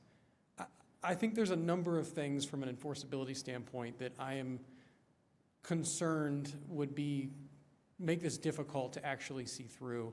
And I don't know that I would want to restrict any of those individuals from wanting to speak to city council. Please, thank you. So this in a way is a question to staff. How would we enforce that? Well, first of all, as to I realize this is getting down into the weeds, but as it relates to people experiencing homelessness, whether we like it or not, they generally do claim an address. So that would not be a huge concern for me personally, because they typically do claim an address. Just like what happens now, where we ask people to give their address or just leave it on the form, we don't usually enforce a lot of rules around this. So I suppose to some extent, we are relying on people's goodwill and integrity in asking that, for example, only Arvada residents and business owners speak at the first public comment period, or that only Arvada residents speak at the first public comment period. And the answer, for someone who has integrity would be they're welcome to speak at the second public comment period. So there is a little difference in timing there, but in terms of the enforceability, it's like a lot of other rules. We do rely on people's honesty and integrity to some degree. I appreciate that, and the way that I feel about this, and I feel pretty strongly about it, I just don't think there's a way to enforce it, and I don't like rules that are unenforceable. And I also don't like restricting folks to come and speak to us, because the reality is there's plenty of areas that are landlocked within the city of Arvada that are unincorporated Jefferson County. There are folks that live on the fringe of our city that are significantly impacted by decisions that we make. And I just do not feel that we are significantly meeting the mission of having a more efficient meeting by eliminating or sort of minutely changing the number of folks that are going to be speaking. And Councilmember Griffith, I understand what you're saying. The reason why it got into the version of the bylaws that we have right now was based on the council discussion. So if a majority of council doesn't want to keep it in there, we're happy to take it out. We as staff don't have a real strong opinion one way or the other on that. I appreciate that, and I've certainly voiced my opinion. The other one, this is a fun one. I always like to throw something in there so we can all have a good time. 7.5.6, there's a point in there that we can't ask questions that would intentionally embarrass the person we're asking. Once again, I don't know how you enforce that, and if I ask a question as a council member that I think is important and it leads to an embarrassment or an omission or something that is unfortunate for the person I'm asking, I'm sorry, I'm still going to ask the question. And again, Mr. Griffith, that language is pulled out of our current rules. Oh, excellent. Well, then we don't have to do anything with it. I just love that embarrassing was in there. So lastly, I want to just spend a few minutes here talking about 621, and that's the kind of the soup du jour. That's what we've been talking about, the 30 minutes in the green area. I personally feel strongly that hearing from our constituents, whether or not they live in the city, in that time period is really important. I think that what typically happens is that most of our meetings, we have a couple, like we had today, we had 5. You could make arguments that some of the things that we heard today were super relevant, some were less relevant to what this body can control. And I think that's probably typical. And as a new council member, I acknowledge I haven't been here for all the meetings, but I've watched a lot of them. I've been involved for many years. The meetings that have significantly larger chunks of time in that green space are usually because there's something significant happening in our city. I remember there was a lot of comments about a short-term rental and a shooting that happened, and a number of neighbors that were really concerned about that. That was not an item that was on our agenda, and those residents had every right to come and tell us how concerned they were on that issue. I envision future situations where folks will want to come and speak to us, and I would not in any way, shape, or form want to prevent them from doing that. So I wanted to make that clear. I am interested in Councilmember Mormon's idea of kind of moving some of these things around. I'm concerned that the folks that are coming to speak on something that's not on the regular agenda, who took time out of their day or were concerned enough to figure out a babysitter or all of that, would then potentially be waiting later, and that might not be viable for them to come and speak to us. So I see that potentially as being problematic, but I like the idea of thinking about how to make sure we don't restrict the public's time. And those are all my comments. Councilmember Ambrose. I'm going to withdraw for now. Councilmember Pfeiffer, are you okay if I go before your second crack? So I tend to agree. So going to the idea of basically moving 10 in front of 7, most evenings that will work. We don't have a large hearing idea. My concern there, though, is what happens when we do have that hearing that takes us to 2:30 in the morning, where some of you were there with us all night, and I still thank you for that. I have significant concerns with putting the mom who has a pothole in front of her street all the way to the end. I personally have concerns with that. And so that is why I think we do have number 7 in place, is to get through those folks. But I think the balance that Councilmember Pfeiffer was speaking to when he brought this idea forward is, how do we ensure at the same time those folks who are here for the hearing items, which can be quite significant, aren't then stuck by 1 to 2 hours of items that may not be relevant, or an orchestrated group who are here to kind of talk about an issue at length. And that's why we've also created the pooling, to try and help create greater clarity around that. So I think there's a lot of confusion about what we were trying to do, which is why I wanted to put that maybe we need more time on this to have better discussions and engagements and ensure everybody is clear. But essentially, my understanding of these rules, and I invite myself to be corrected here, is all we're doing essentially in total is trying to look at number 7 and say, should we put a time limit? If it's 30, 45, 60 minutes, we can determine that. No changes to 10, except the ability to hear, and then unlimited at number 11, because open mic at number 7, open mic at number 11. We will be here until 2:30 in the morning. I've personally been here till 3:05 in the morning before, and we put no restrictions on. So that's the thought then, is just for the order of the meeting to get the public hearing to a greater recognition time, but no limits whatsoever on public comment. We do not restrict your time. We will be here with you all night. The 11:30 rules in the meeting, it's in the bylaws, but we suspend them anyway. Ms. Morris, to your point, we've always suspended them. Maybe we strip those from the rules then. I don't know if that's an important housekeeping just to have as a precautionary measure, but maybe we just strip that then. Yeah, it's entirely up to council. We absolutely can, and you're absolutely correct in that, again, in my 8 years here, I've attended all but a few meetings.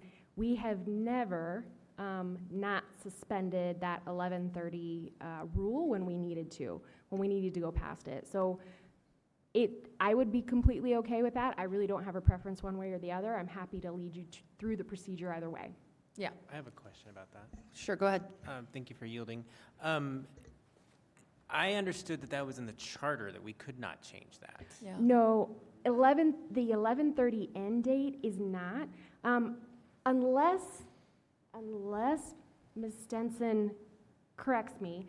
The time we have in the charter that I always remember is the 7 p.m. start time for the swearing-in date.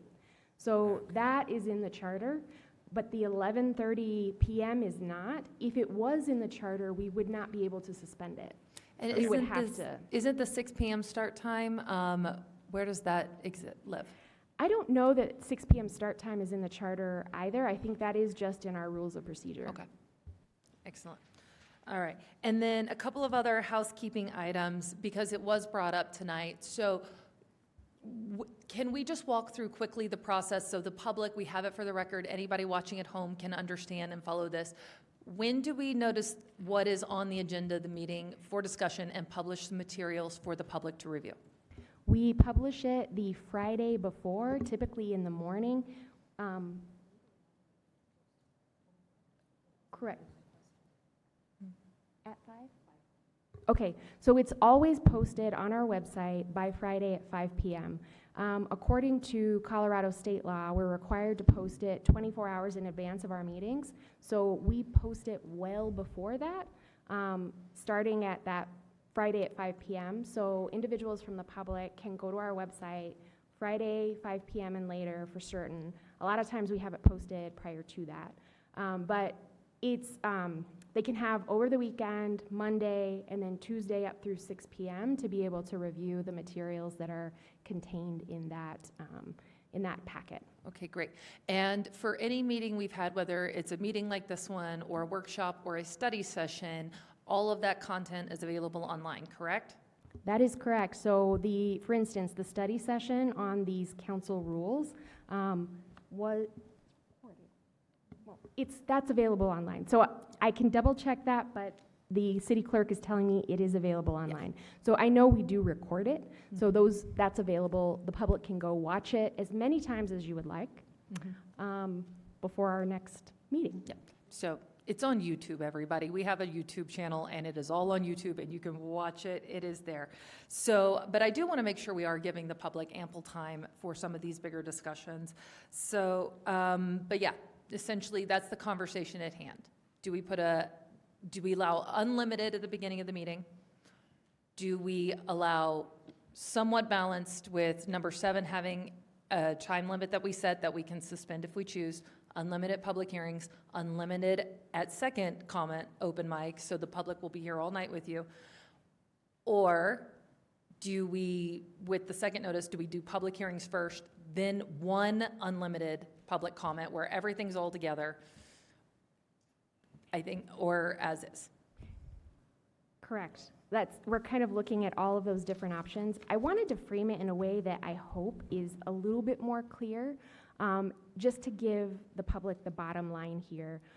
If these new rules were adopted with the 30-minute cap on the first public comment, everyone who didn't get to speak in the first public comment would get to speak in the second public comment. So council is not going to get out of the meeting any earlier. Neither is the city team. We are going to be here just as long as we would before we adopted these rules, perhaps longer, because everyone gets 2 more minutes if they speak on the back end of the meeting. So it's really just about at what point in the meeting people are speaking. We are not lessening the amount of speech that anyone is allowed to give in the meeting. Correct. And we're not moving public comment until after decisions are made or anything like that. That's correct. Okay, correct. Councilmember Pfeiffer. Okay. So great conversation. I'm glad that it's a little bit clearer. So a couple things. I want to make sure I was clear. Friendly amendment, we're going to, right? Because I think that just adds confusion. I say get rid of it. We just vote on amendments. Yeah, that's always interesting that Randy brings that up, because I think at the ping pong tournament we've had on a few of those. Let's see, the public comment periods. So option C is interesting. I'm using that as your option C. I'm good either way. My thought process is I like the C idea, because I think we do the scheduled work. But I also want to balance it a little bit, because at first, I was totally in that camp. But then, like tonight was a good example where 5 people came as 21 minutes or 12 minutes is quick. They got to talk about their comments, and then we can move in. And I'm just wondering if we just limit the 30-minute window for those 3-minute individual time, I think we can get majority of the folks that have miscellaneous comments through there and kind of keep this suggested. The concern I have is around the presentations, if any. And we need to be clear about that, because I still, this gets into workshops, and I think we should talk about workshops too, but we won't now. But presentations, if it's a workshop type presentation, it probably needs to be pushed back into the agenda if it's on this type of agenda. Or we need to limit those presentation to a 5-minute presentation or 10 minutes, something like, I think of like, what is it, the Arvada Historical Society wants to come and show us something, or maybe RVC wants to come and show something that they're doing in the creeks, or, where the public has an opportunity to do a presentation, but we need to limit it to like 10 minutes, just so we don't cause other problems down in this efficiency. Because I know that you said that staff will be here all the way to the end, but I also know after the public hearing's done and the consent agenda done, a lot of staff leaves. And I would want to respect that too, as well as the general public. So I just want to make sure that, you know, we are efficient, we are not paying overtime and all those kind of things, and getting the city business done first, and then spend all night. Like you said, I could spend here all night. Now, also sticking with a 30-minute window on the first screen public comment period, I think what we forget is if there is a situation like the one that was used as the example of the short-term rentals, I think the mayor should, in those types of situations, suspend the rules, and then we continue the night. And I think if we set it up this way, we have the flexibility for the presiding officer to make that decision, or propose that decision for us to vote on. If we move the public hearing up front of that, we won't be able to make that flexibility. So I almost feel like, let's just do the 30-minute window. If you want to expand it, you can. But then, for the most part, people should know that the public hearings, worst case scenario, should start around 6:45, even though we say 6:15. But worst case scenario is 6:45, maybe 7 o'clock at the latest, not 8:30, 9, 10. I kind of like sticking with, probably, if I was going to go down this list, I probably would say the overall time limit for the first public comment period would be limit to 30 minutes, or 40 minutes, but probably 30 minutes. Now, on topics allowed during first period, I kind of want to say A and B. I don't really care what they're talking about. I want everyone to talk about everything. You know, I want to hear about stuff that's on an agenda, or like it says here, the public may comment on consent agenda and regular resolution items and on any presentations and any other topic relevant to the city that is not scheduled for the public hearing. That would move to purple. But I also like A, because I just want to use the current practice and let anyone speak about anything. So I almost think that the 30 minutes should just be A and B combined. Let's just leave it open for anyone. Now, the only issue that comes up is somebody doesn't get to talk about something on the consent agenda that wanted to, got pushed back, and then it would turn into that problem. So that being said, that's up for debate. Maybe we can narrow it down a little bit. And then as far as resident priority at the first public comment, I mean, I know we talked about it, but I think A, just stick with the current practice, and then let the presiding officer decide how it, you know, if we're looking through, if the presiding officer is looking through and sees a trend or something, then she can suspend or propose suspending the rules and then adjusting as needed. I think the structure you see up above with the limit of the public comment period gives us the flexibility to adapt to whatever the community's current problems are. So I think that, and then the last thing I wanted to bring up was I would just get rid of the hour on the public comment completely and just let us do the business as long as it takes. And then I'm okay with getting rid of 11:30 if that's the thing too. I mean, I could see why it was probably put on there in the old days. I hate to say that, because maybe people got tired and couldn't focus. That was the reason, was the call, because we weren't focusing on the hearing and we were doing a disservice to everybody. But I can't think of one time in 15 years did we not go till 2 or 3 in the morning. So I'm okay with that if the council wants to get rid of that too, the 11:30. And then all your recommendations, Randy, I support as well. I think they make sense. Councilmember Levison. Thank you so much. I too read all of the bylaws, got my highlighter and printed them out. Very excited about this. So where I guess stand on things would be the no limit on public comment at the public hearings. We say the hour, I think just cut it out, especially if we're not following it. Same with the cutoff time for 11:30. I had written, if anything, maybe just saying a 10-minute break. So that seems reasonable for everyone. So you get a 10-minute break, but other than that, so if we were going to make any change or keep it, that's what I would say is a break, but no limit.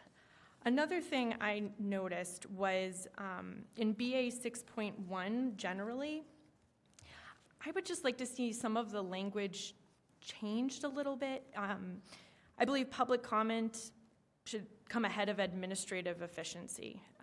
We do have many opportunities for the public to speak, but not like this, not to us all at once.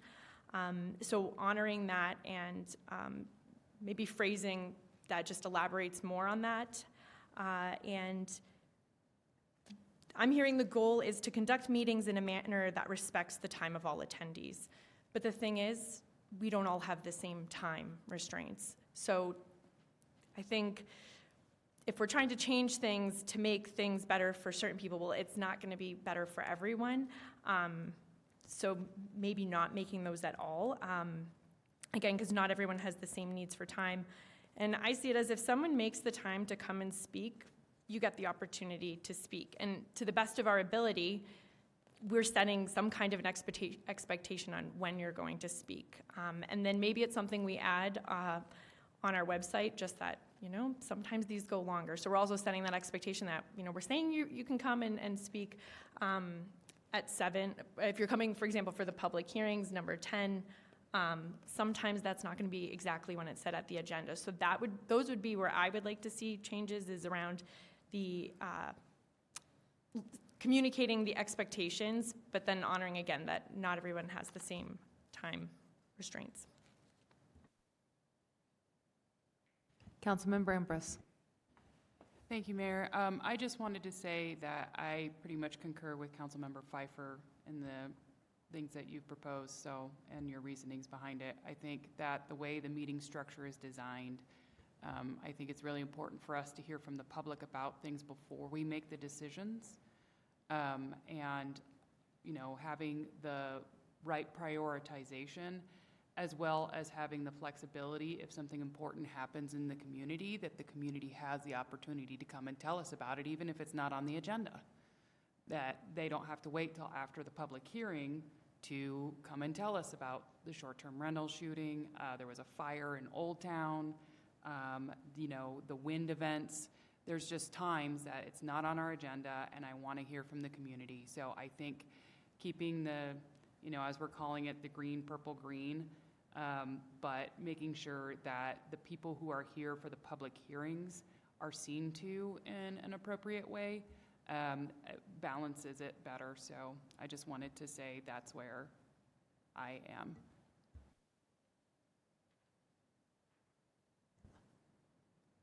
All right, well, Councilmember Levison, go ahead. Realized I had just 2 more notes. The other thing I noticed was that there is an opportunity for public comment at workshops if we decided. Is that correct? I can pull up. It was BA 6.1.1. So off of what was mentioned in public comment, more opportunities to speak. It sounds like we could if a subject came forward. So Ms. Lovasone, the rule is the same under the current rules as it is in the bylaws. Public comment is allowed at workshops in the sole discretion of the presiding officer, and that's BA 6.1.1 in the proposed bylaws. Perfect. And then the other one I didn't hear mentioned was BA 6.3.3, and that would be around city members would have the ability to silence the microphone of any speaker who exceeds the allotted time as shown by the timer. I don't like making it harder for people to speak in public comment, but I do almost see that one as a respect to anybody speaking in public comment. So just bringing that one up as well. That would be a change from the original. Is that correct, or no? That is. So, well, I'll let Ms. Denson go ahead with the change, and then I can explain to you rationale. Perfect.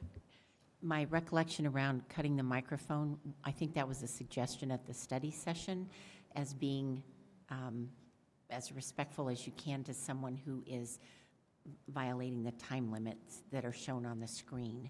So that's my recollection of where that came from. It was my, I was the one that mentioned it. As a candidate, you get cut off at 3 minutes, and Thank so that you. was just a thought.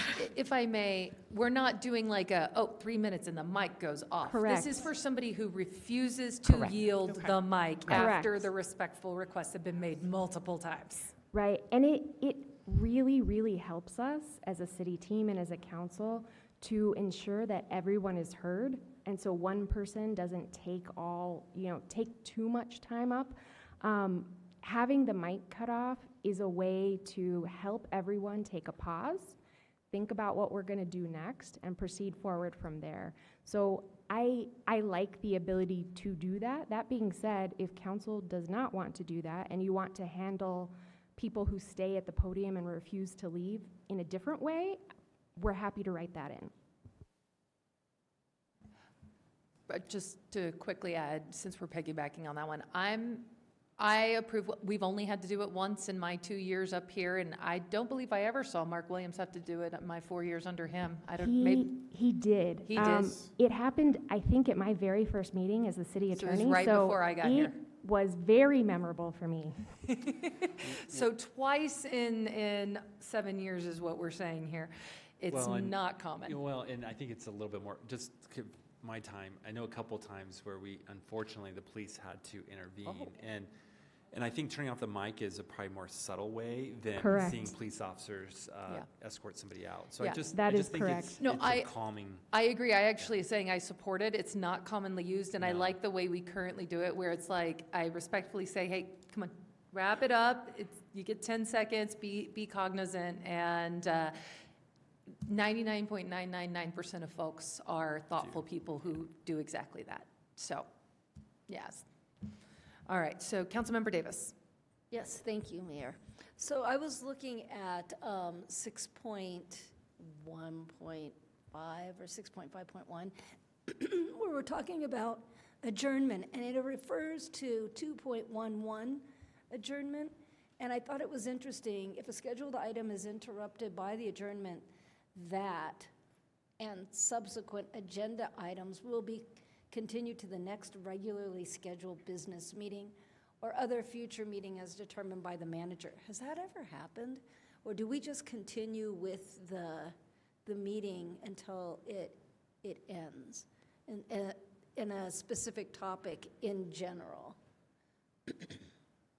Yeah, I don't think that we've ever, this is in connection with the 11:30 p.m. Yes. Yeah, we've never stopped at 11:30 p.m. I've never seen the council decide to continue everything to another date just because of time. Right. Typically, it's because, you want more information, or, we want more public engagement or something like that.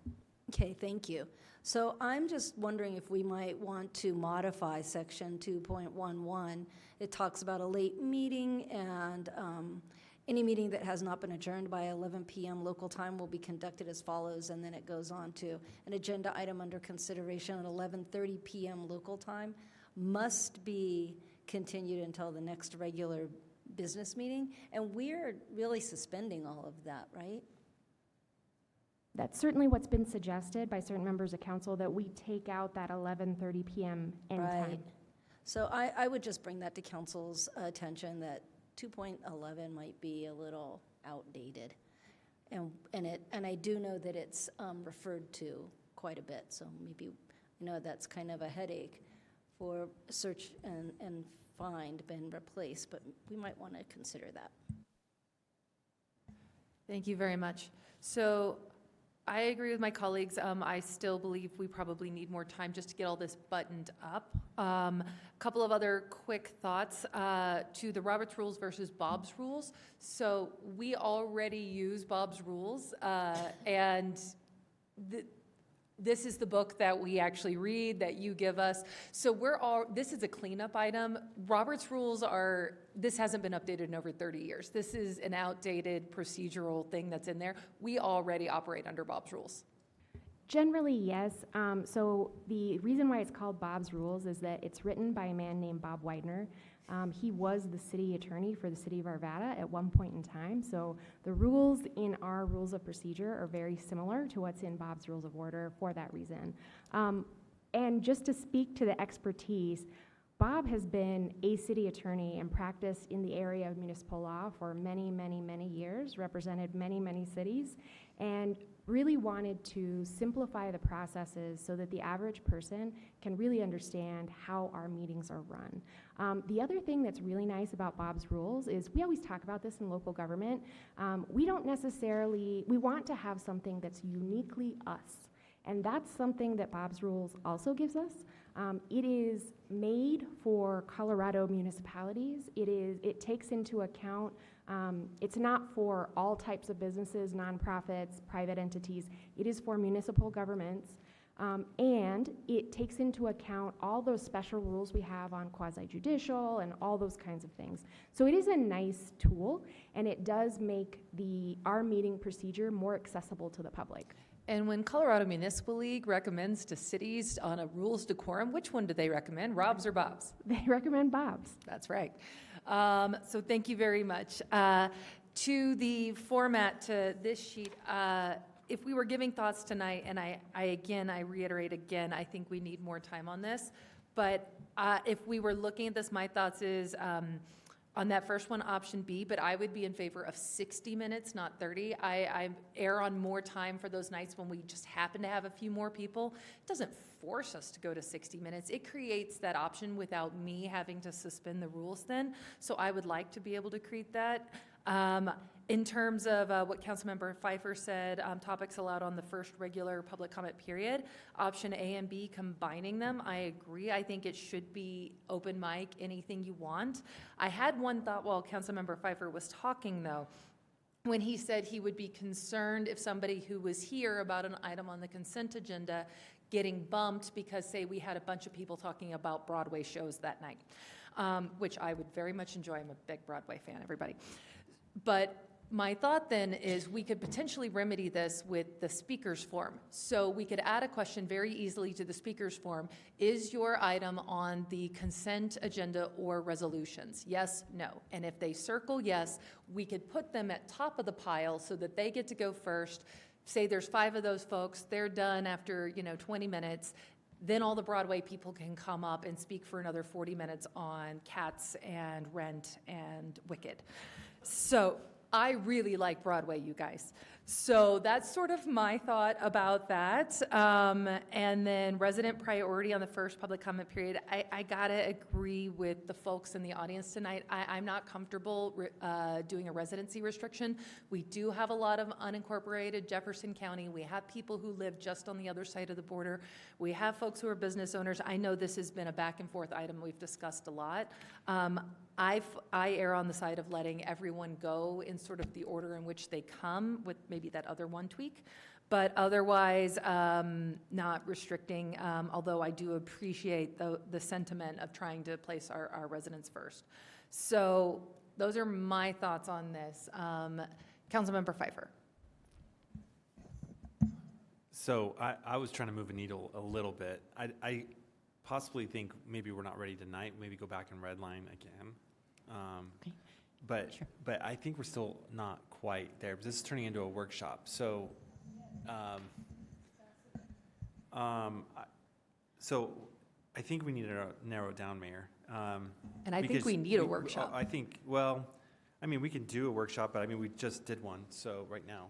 And so, out of respect, we have people that are interested here tonight. This has turned into a workshop.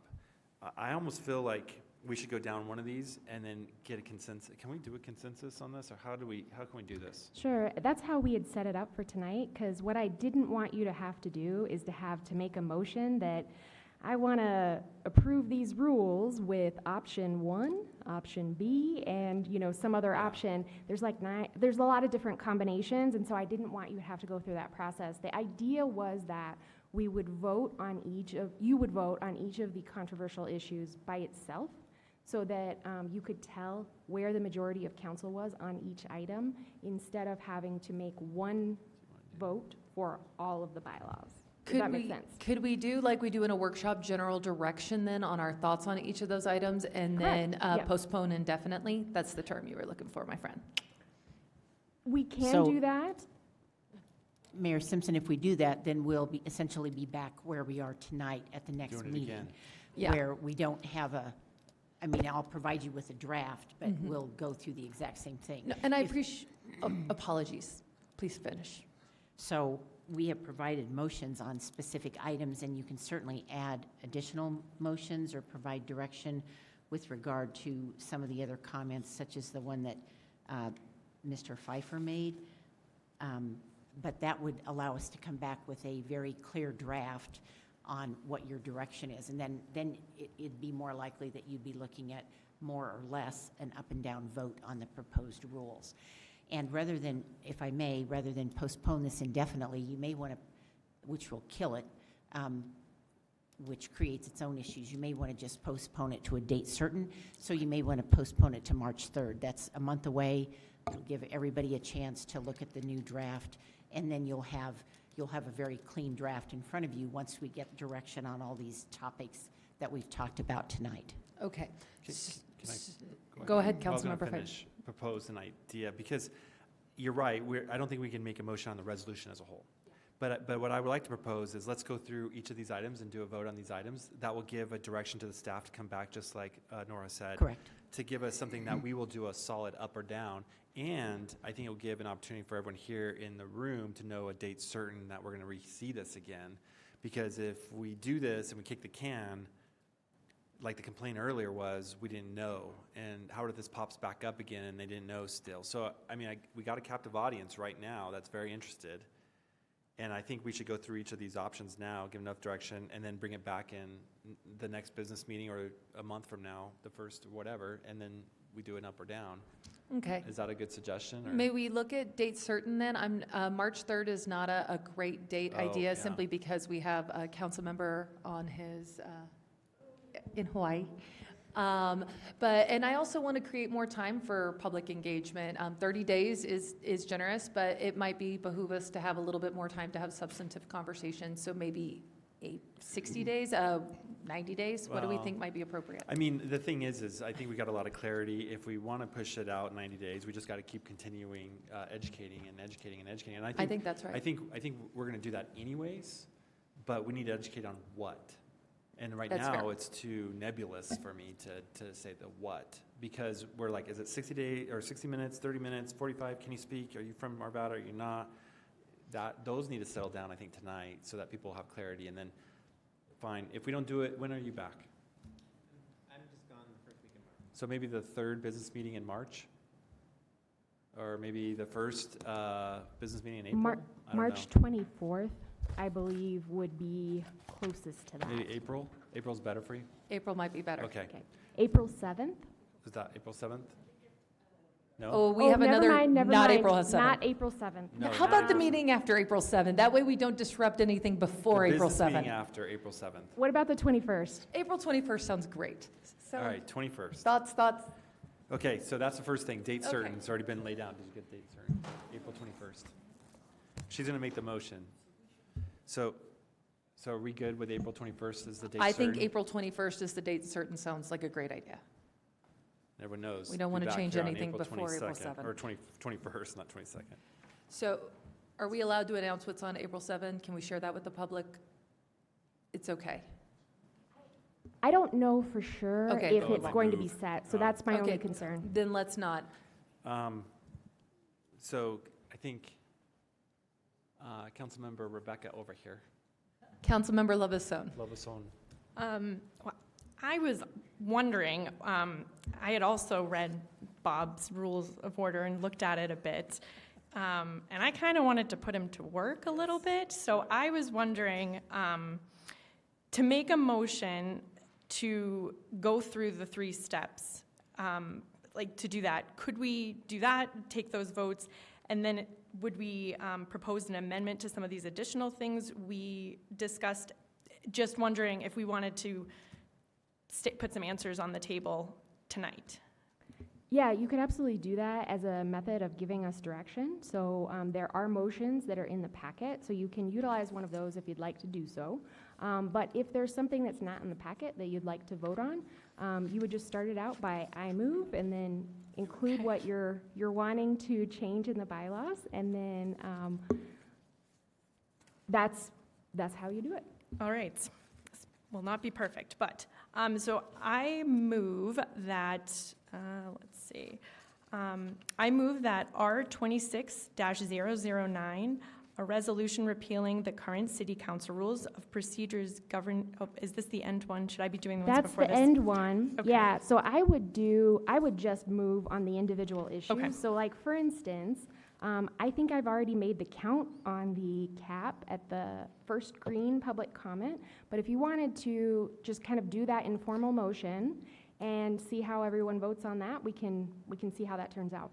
Okay, perfect. So I move to keep the current practice. This means there is no overall time limit for the first one.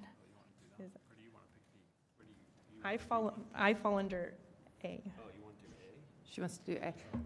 So I see two lights on. I believe Councilmember Ambrose had the first light. Withdraw. Mayor Pro Tem Mormon. Oh, thank you. I will be supporting this motion as well. This is a tough one when we're moving chess pieces around on the board and figuring out where the best places for them to go. I just learned how to play chess, by the way.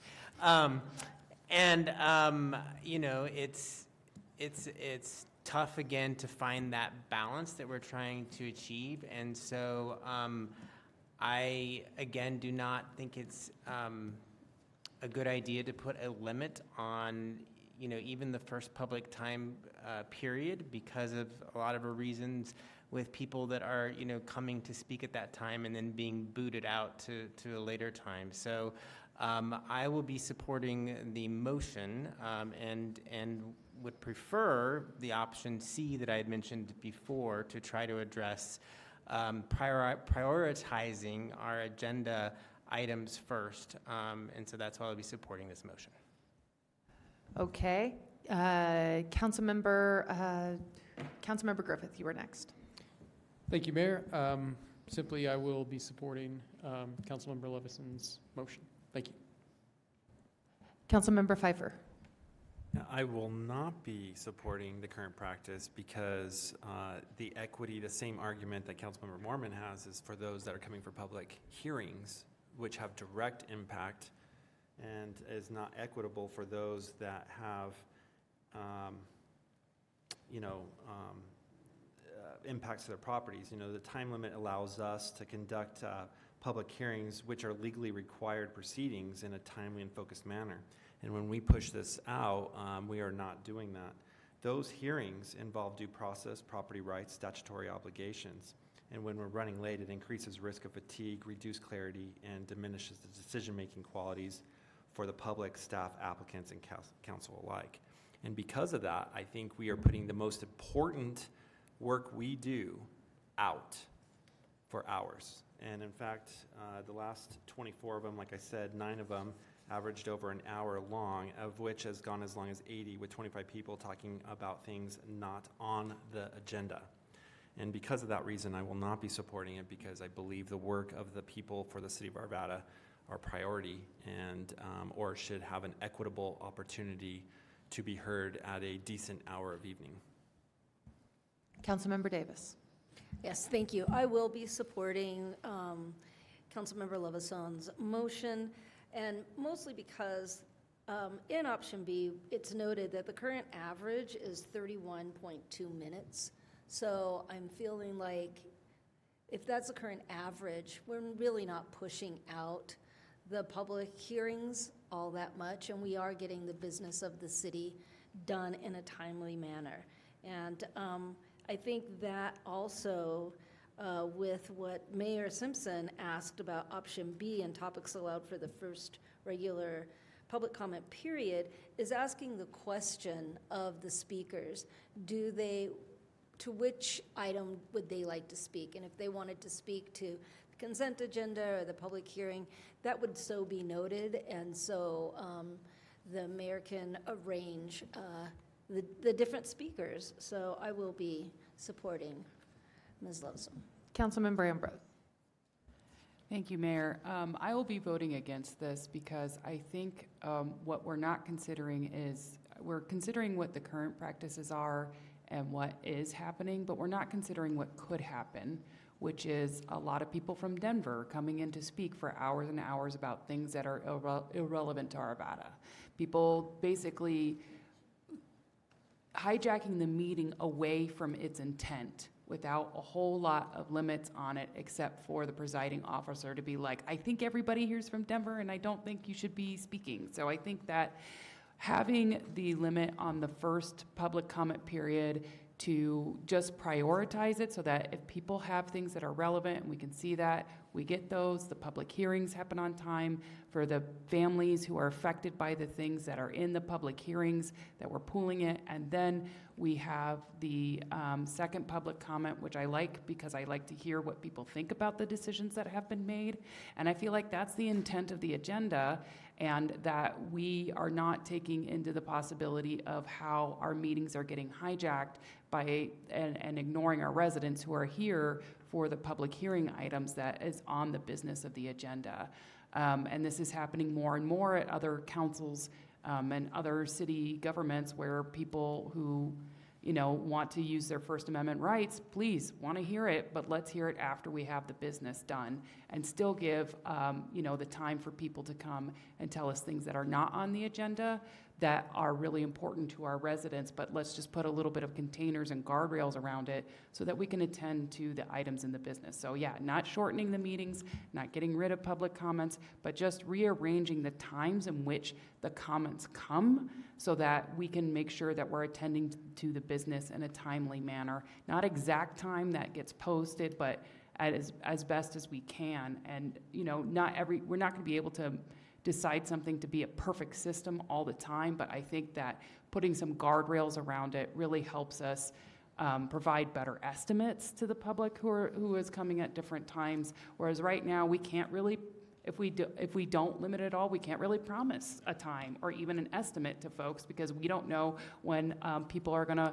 Does anybody remember the fad of the flying spaghetti monster, that fake religion that came around? Like 20 people could come and do that. Great, come and talk to us after we've done the business. But let's make sure that we are attending to the business that is the important things on the agenda. So that's why I'll be voting no. Thank you. I echo Councilmember Ambrose's comments. I would love to see the 60 minutes at the beginning. However, these are not unreasonable things. In fact, we have seen this happen, not as much in Arvada, but make no mistake, many of our neighboring cities have seen this happen, what she just described, a lot. Lakewood, Wheat Ridge, Boulder City Council meetings, 3-4 hours on items like Israel and Gaza, people screaming at each other in chambers, and people texting me, residents of this city, seeing what's happening in another city, and I have gotten text messages saying, why isn't the mayor of XX shutting this down? And my response is, they cannot. They have no ability to whatsoever. It is their First Amendment rights, and people want to come in and scream about issues that city council cannot address. While it is their right, it has delayed the entire business of the meeting, and it has caused, frankly, quite a bit of drama. So this is why I believe a 60-minute guardrail to be able to handle the business of our city and the form item to where we can prioritize those with business on the agenda could be a really safe guardrail that still offers us the ability to get everyone in, still allows full hearings, still allows everyone to stay with us. We'll be here all night. I'm all for removing the closing time. But this has happened in other places. And that is why I support a reasonable guardrail, just to make sure that if we have 60 minutes of people doing something that is not necessarily the business of the city, that we can still get to the business of the city in a timely manner. So with that, we will go ahead and vote. All votes have been cast. That passes 4-0 with Mayor Simpson, 4-3, sorry, 4-3 with Mayor Simpson, Councilmember Pfeiffer, and Councilmember Ambrose being dissenting votes. All right, Councilmember Levisone, you have item number 2. Okay. She has all the motions. She reserved? Well, you want to share? Typically, we give it to one to have it, but we are happy to share. Presiding officer says absolutely we can share. Mayor Pro Tim Mormon and I'm sorry, I just felt like it it was appropriate to follow the last motion with my motion, if I may do so. So I would like to make a motion, I'll call put the business of the city first motion, and that is my option C, to move the public hearings before the first regular public comment period.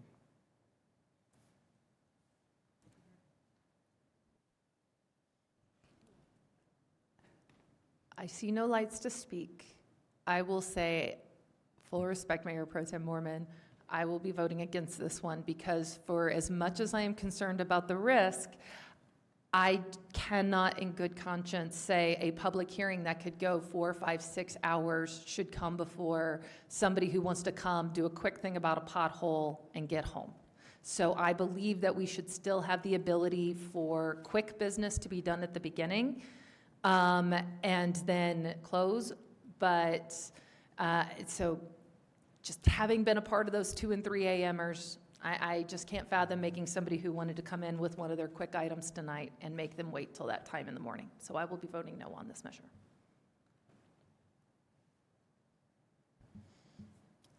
Still need votes from Mayor Pro Tem Mormon and Councilmember Griffith. All right, all votes are cast. That fails 4-3 with, do I read the affirming votes then that are in the minority? No. You're welcome to do so. You could describe it in any way you'd like, which accurately portrays the outcome. Sorry, I've just never seen this outcome before. Okay, so the affirming votes, the yes votes that have lost the motion are Councilmember Pfeiffer, Mayor Pro Tem Mormon, and Councilmember Griffith. Thank you. All right, Councilmember Griffith, you reserve the third item. Thank you, Mayor. Get down here to the third item. I think we're doing topics. Resident priority. Yes, thank you so much. We're skipping the topics. My mistake, topics. Sorry, that's right. I'm tired. I'm sorry. Do topics, I was wrong. Yes, all right, thank you so much. In this case, I move that we keep the current practice, which means that any person may speak on a topic, whether pertinent to the city business or not. So basically,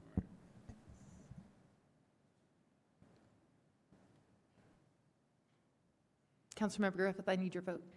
I just wanted to make one quick clarification. Yes. So Councilmember Griffith, your motion is related to the 2 public comment periods, the green, correct? That is correct. Thank you for the clarification. All votes are cast. That one passes 7-0. Excellent. All right. Who wants to take the last one? Resident priority. Councilmember Levison. I move to, for the resident priority, I move to keep the current practice. This means the presiding officer may, in their sole discretion, give Arvada residents priority to speak, so no changes.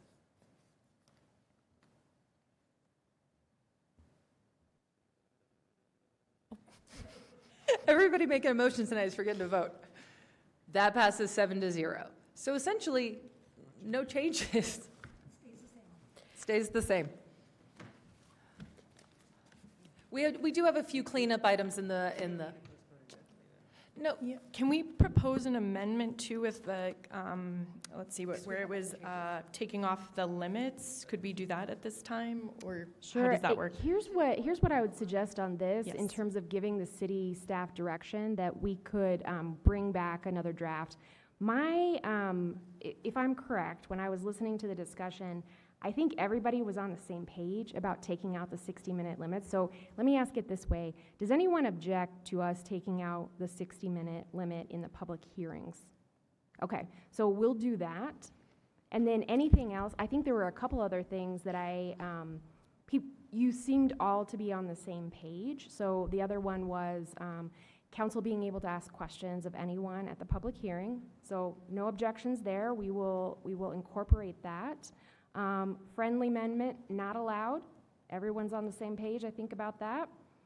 And then eliminating the 11:30 p.m. stop time. I feel like we had a majority on that as well. So if anyone objects, let me know. That's all I had on my list in terms of the cleanup items. But if you have anything else that you wanted to talk about, we're happy to hear it. And if I may, just to clarify, taking off the 60-minute limit on the public hearing, is that on 60-minute limits go to both sides? Is that on both sides? Okay. Thank you. So then, do we still want to postpone to a date certain just for the additional cleanup items in the clean draft? Just to make sure? Sure, Yes. we can do that. Perfect.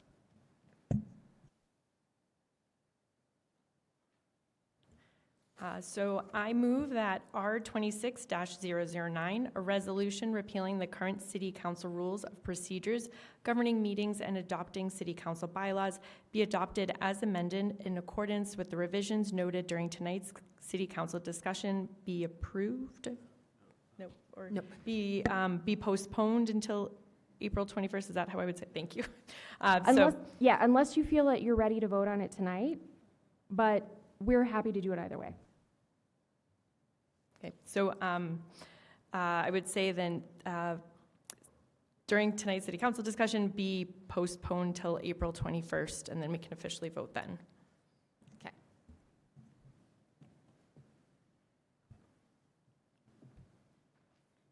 All right, all votes are cast. That passes 7-0. Thank you very much. Okay, we have a first reading. I move that CB 26-001, an ordinance repealing and reenacting or amending various sections of the Land Development Code or the Arvada City Code relating to short-term rentals, be approved on first reading, order published in full, and a public hearing set for February 17th, 2026 at 6:15 p.m. Thank you. Everyone will cast their votes. Councilmember Griffith? Yeah, I did want to say, just on this, I wanted to confirm with staff that we had eliminated the number of STRs that could be had by one real individual, and that was reduced from 3 to 1. Is that correct? Yes, Mr. Griffith, that is correct.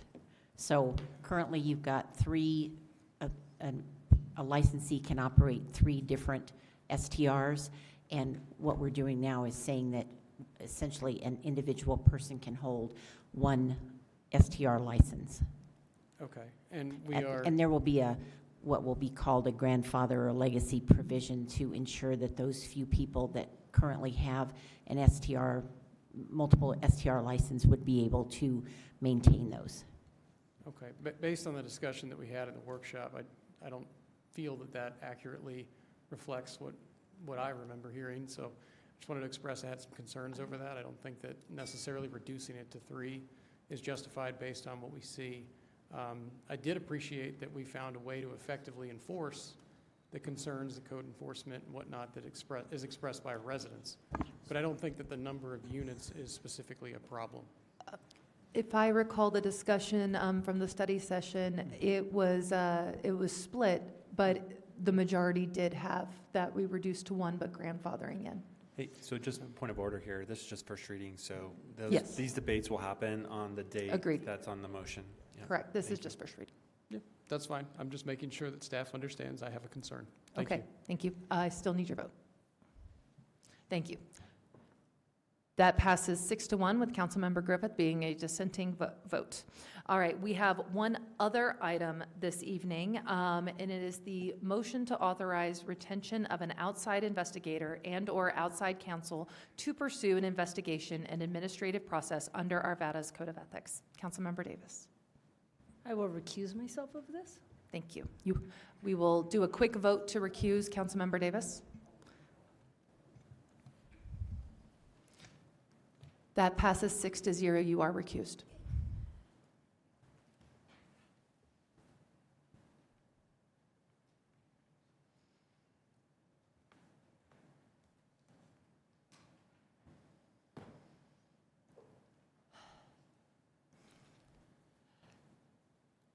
So I will need a council member to make a motion, but I just quickly want to thank.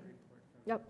Oh, right, that's right. Richard. I can give you a quick explanation here, as much as possible under the circumstances. Last week, the city team received information from a member of the community regarding a council member. The alleged facts provided to the city team, if proven in a proceeding permitted by our city code, may be a violation of the city's Code of Ethics found in Chapter 2, Article 8 of the Arvada City Code. Pursuant to Arvada City Code Section 2-378, the city team is requesting that the city council vote on the motion that appears in your agenda to authorize the retention of an outside third-party investigator to pursue an investigation into these alleged facts and the retention of outside counsel for the purpose of processing this matter.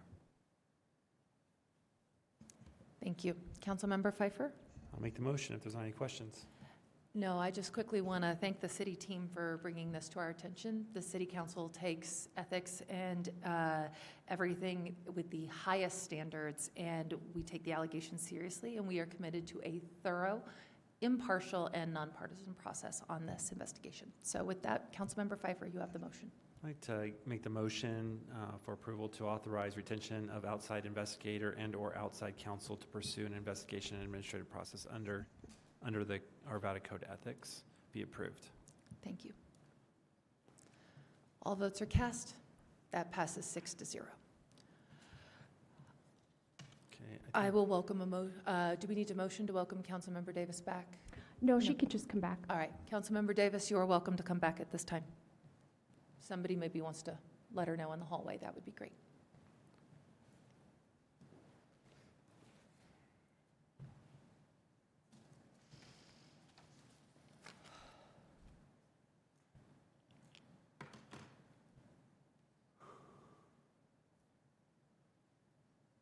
Oh, shoot.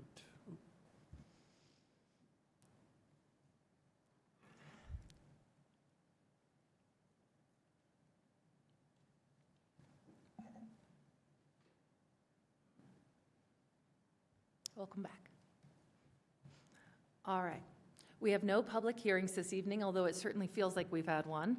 Now we will open the 5-minute public comment that we have spoken so much about. Open mic. Would anyone in chambers like to give 5-minute public comment at this time? Come on up, Miss Alish.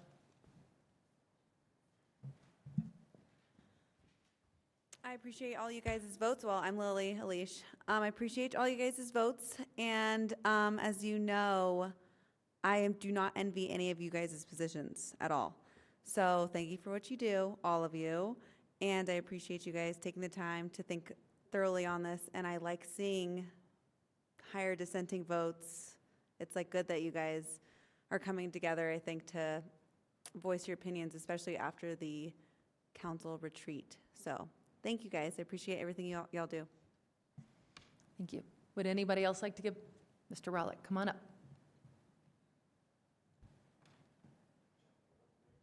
And apologies, Miss Alish. I have been saying your name wrong all this time. I apologize. So was I.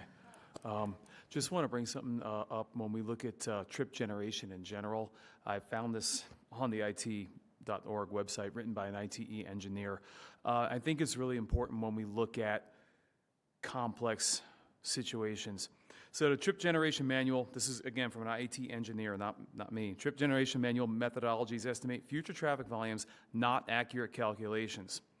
2 foundational assumptions exist. One is that the trip generation is exclusively dependent on one independent variable. 2 identical land uses with identical independent variable sizes have different traffic counts. Other variables potentially relevant, such as daily fluctuation, tenant characteristics, parking availability, or proximity, proximity to other similar or complementary different land uses. The second foundational assumption is that the proxy data are representative of the trip generation propensity of a specific proposed development. We hope this assumption is valid, that's what he's saying, but it will not be precise. The actual traffic volume will occur after the proposed development is operational, when the inaccuracy consequences will be difficult to correct. So that, I think that's what's so important about getting this right from the word go. So one thing we did is reach out to ITE engineers to try to get some clarity on things. We saw new legislation, HB 24-1007. That was the prohibition on using familial status to limit residence, which I kind of like. But they didn't know about that law.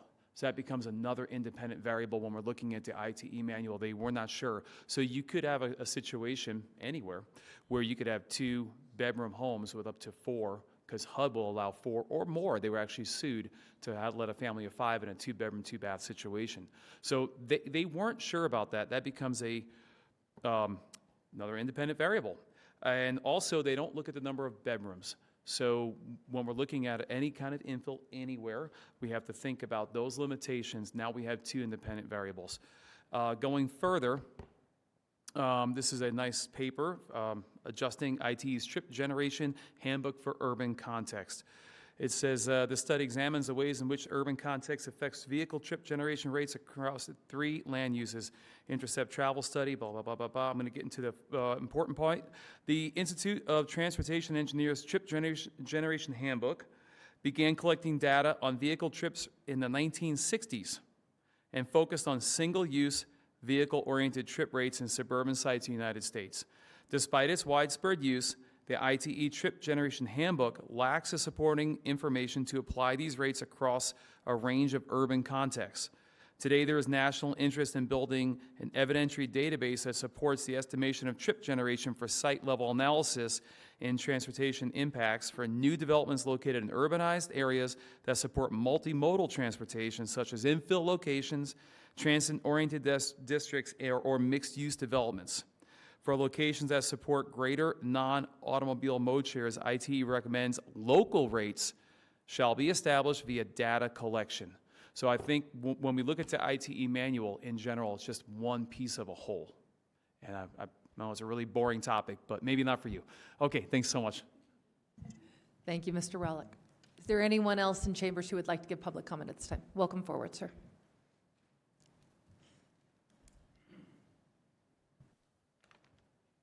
Well, this is a great process. I'm used to Denver, Colorado.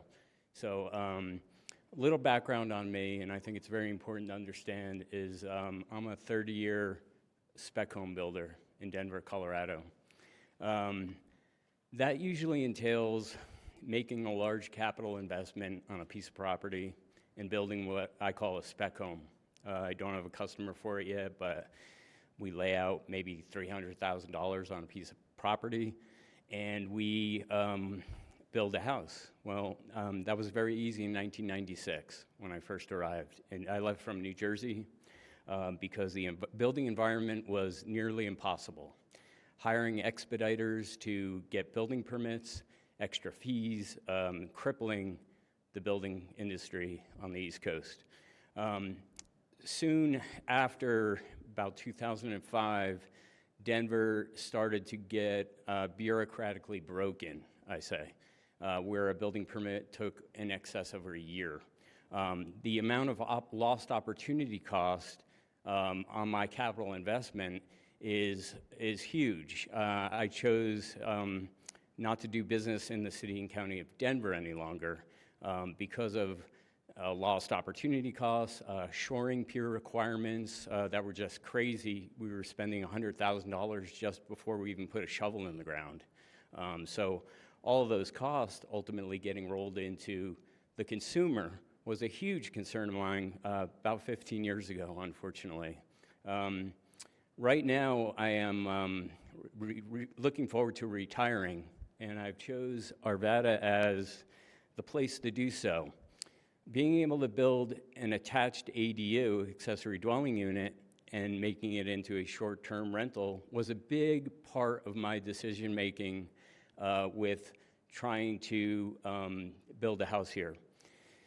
I was amazed and shocked to find out that you could have 3 short-term rentals in this city without living in any one of them. I thought that was a bad decision. So I'm glad to see that you're revisiting that. Because one of the things that Denver got right was short-term rental required the primary residence to be on premises. Not all the time, but and it solves a lot of things, I think. You have skin in the game, you know, it's happening right in your backyard. You have more control over it. It's good, I have extra time here. That being said, my 30 years of building spec homes, looking for cities that will be welcoming to me. I thought when I first started to decide to do a project here, a 3 to 4 week permitting process was very welcoming to me, you know. It took 22.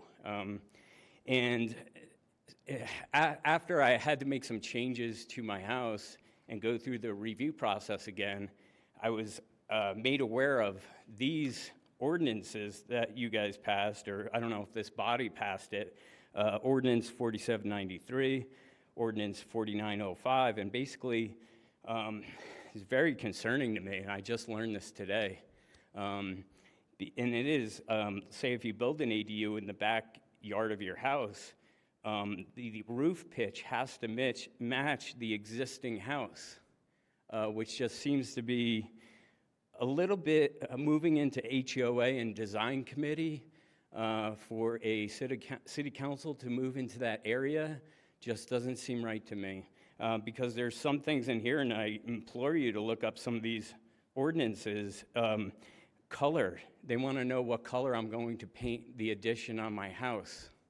And it's right here, color palette, the same as principal building. So that means that my detached ADU, if I were to build that, cannot be a different color. That, I wish I had known that, because I don't like those rules. I specifically chose a location that did not have an HOA, and I feel like this is almost like a de facto HOA. So thank you for your time. Thank you very much. Is there anyone else in chambers who would like to give testimony at this time? Come on now.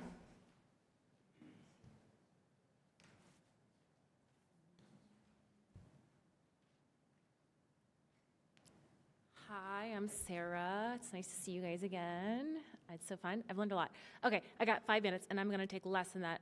Quick, two things. One, I wasn't actually going to comment on that. I've been in real estate for a long time. God, good for me. Who gives a shit? Sorry, excuse me language. My bad. First Amendment, you got it. Sorry. Beep. In that, I will have to agree with him. I've had a lot of investors who've actually steered away from Arvada and buying some stuff and actually investing in Arvada because some of the rules and inspectors that have gone into to a point where I had one that's a huge corporation that I do a lot of business with.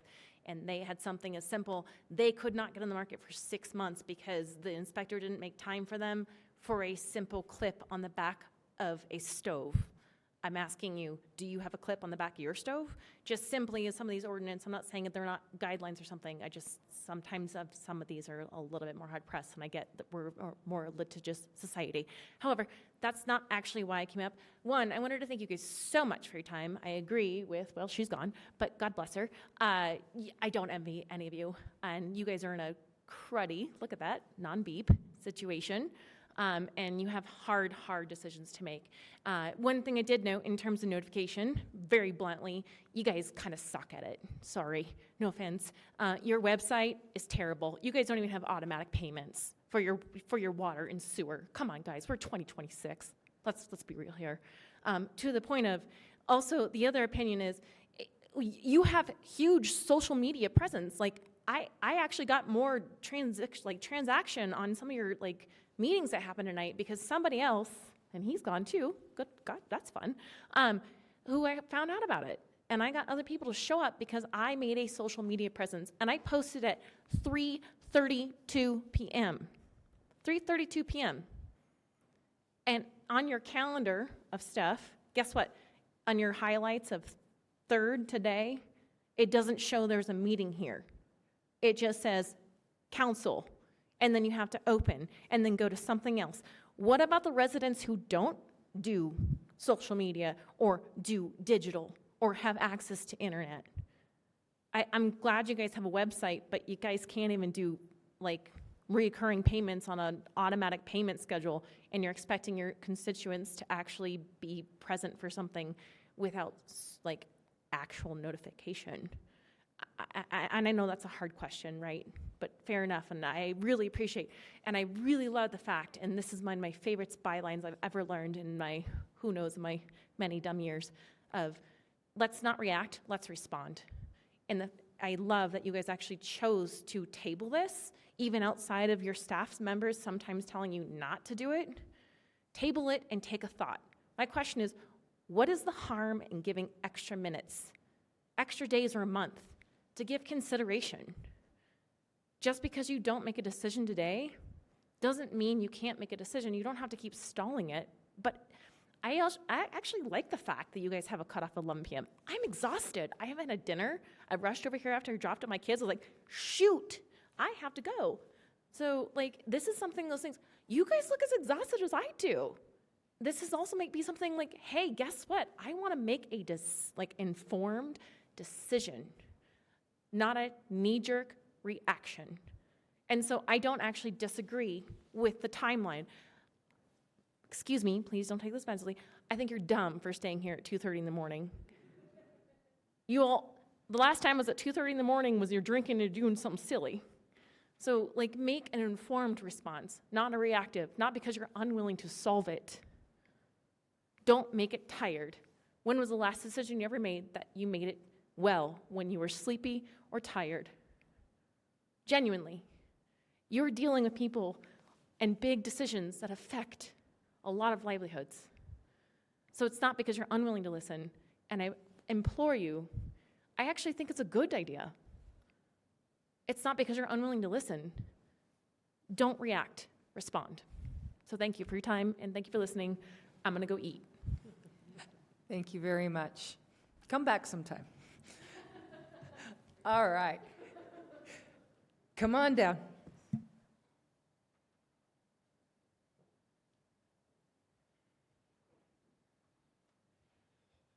Mark Brees again.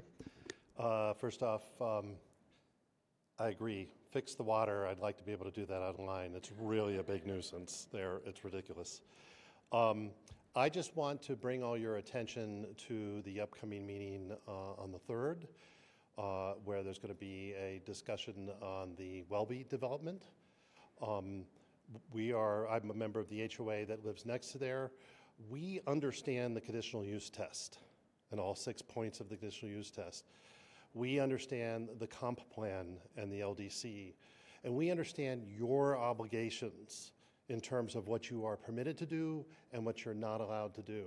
And we are making great efforts as we review this project where we see serious issues and serious failures with respect to the test to present these.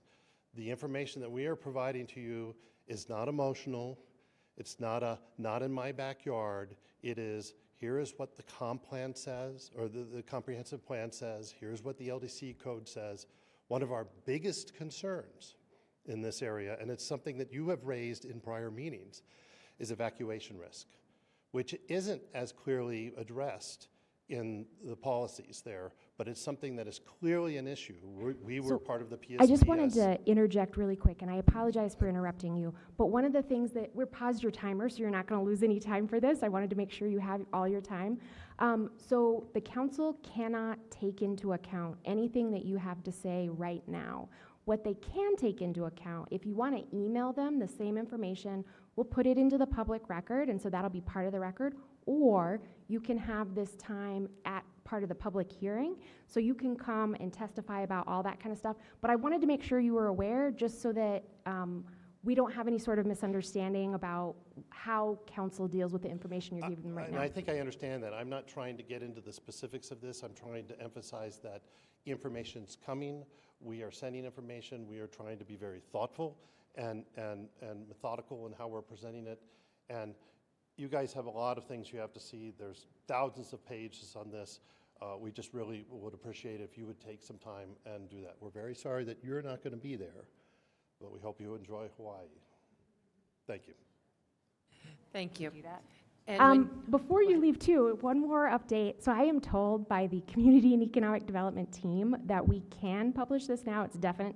The public hearing on the land use matter, related to Welby Gardens, has been moved to April 7th.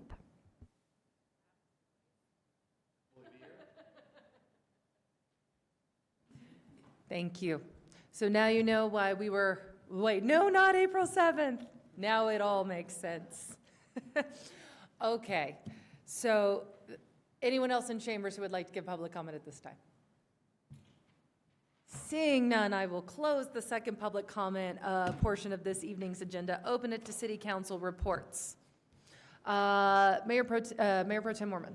Thank you. Very briefly, I'll be having my monthly coffee chat this Friday at Sweet Bloom from 2 to 4. That's at 77th and Wadsworth. Councilmember Ambrose. Thank you, Mayor. I just wanted to thank staff for making it to the Adams County Leadership Summit that I missed due to a death in my family. So I appreciate you all being able to be there to represent Adams County Arvada. I also wanted to highlight that DRCOG is conducting a study to understand housing dynamics in Arvada around rail stations. So that's going to be at the Old Town Station, Arvada Ridge, and Gold Strike rail stations. You can go to the Arvada Livable Center's website to find out more information, but they will be at Old Town Rail Station on February 9th from 4 to 5:30 p.m., Gold Strike Rail Station on February 10th from 7:30 to 9 a.m., and Arvada Ridge Station on February 10th from 4 to 5:30 p.m. And again, you can find out more information, and they really want to know what makes it livable to have all the changes around the rail stations from DRCOG, which is the Denver Regional Council of Governments. So stop by and check out for more information on the Arvada Livable Center's website. And then finally, I want to say that there's a Winter Games watch party. There is a No Pressure Valentine's Day party. Apex is having a cabaret. There's places to watch the Super Bowl. There is a Girl Scout cookie and beer pairing event. You can learn to sew. There are galentines and more. All of this, if you go to visitarvada.org. Again, I'm plugging in your social calendar can be totally filled by Arvada things. And maybe I'll see you at one. All right, thank you very much. That sounds absolutely amazing. I see no additional lights for council comments. Mr. Wick, anything from you this evening? Thank you, Mayor. Since I have two comment periods tonight, my first one is... Wait, we didn't start the timer. Okay. Yeah. I think I can do that. My first one is next week we have two workshops, one on climate and sustainability action plan, and also there will be a workshop on automated license plate readers. So that will be your workshops. And then jumping into my second comment period, I wanted to thank the council for those of you that were able to attend last night, the West 72nd Avenue meeting. I appreciate you being there supporting our team. This, as everybody knows, this was a challenging decision, and having our council there to support that when we met with the public was appreciated by our city team, so thank you for that. And we'll see you next week. Thank you. Ms. Morris, anything from you? I just wanted to say thank you for your great engagement tonight around the conversation of the bylaws. I thought it was really great, gave us some very clear direction, and so I feel like I have what I need. Thank you. I want to thank your team. I know this was a lot of work, and it may feel a little bit like a lot of work for nothing, but I'm very glad we explored the ideas. We had a fulsome conversation. We have it for the record now that how all this came back, and we have some additional context. So thank you very much to Nora and the entire attorney's team for all your lift on this, as well as for all the other updates to the bylaws. So with that, we are adjourned.